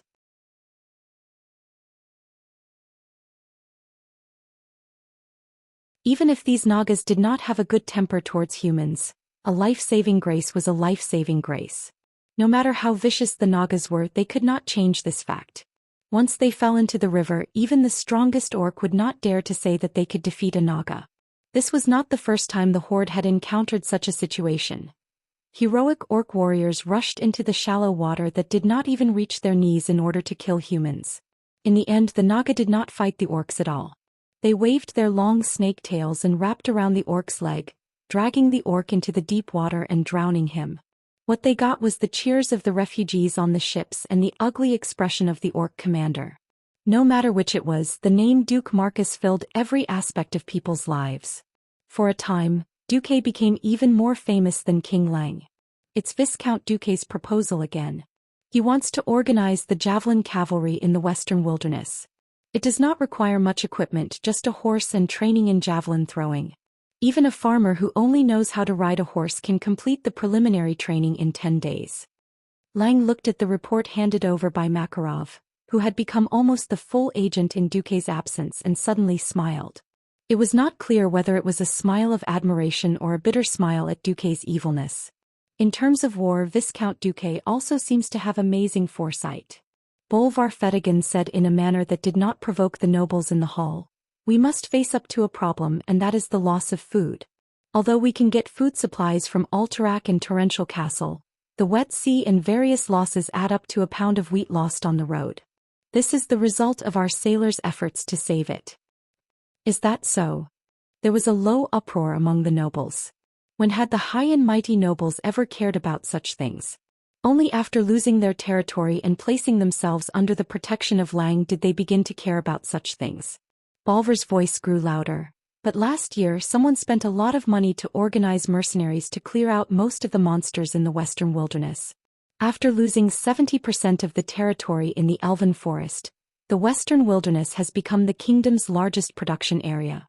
After the summer harvest, the western wilderness's summer grain this year is enough for the 500,000 refugees in Stormwind City to get through the following winter. And for every 100 pounds of grain shipped from the western wilderness by sea, there is only a loss of 5 to 6 pounds at most. Wow, this time the nobles cried out in an exaggerated manner. At this moment Lang stood up. Well, there is no need for a vote on this proposal, I agree. Why do you always agree to Marcus' proposal? A former border count among the nobles muttered in a voice that was neither too loud nor too soft. Lang's eyes turned cold. Because it is correct, because it is beneficial to the kingdom and the people. I listen. If anyone has an opinion, you can put forward a more reasonable and effective proposal. I am also here to listen. If someone's 100 proposals are correct, then I don't mind listening to 100 proposals in one go. The nobles' complaints were actually based on the loss of power. King Lang used his courage to suppress everything. Lang's eyes were so clear, his face so resolute. In Lothar's eyes, history surprisingly overlapped, and his slightly blurred vision outlined an old picture full of historical feeling. In the picture, Thoradin the Great's last son was abandoned in the desolate Rapidstream Castle, and then he and his last supporter led the people all the way to the southern part of the continent, all the way to the current Stormwind City, and almost built Stormwind from scratch. 1,000 years had passed and many nobles had fallen into corruption. Lothar rejoiced. When the glorious impression of the late king was about to fade forever, at the moment of national calamity, the majestic figure of a young king overlapped with that of the late king. Lang Rin, a wise and great king. It was because of him that Stormwind still stood tall. While he was lost in thought, the voices in the council hall seemed to have been sucked out. For some reason, Garona, who was describing the strength of the tribe to the nobles and King Lang according to the scout's report, suddenly flashed her dagger. You're tuning in to the Zhou Xian's Legacy YouTube channel. Don't forget to subscribe and join us on this journey to catch the most captivating stories.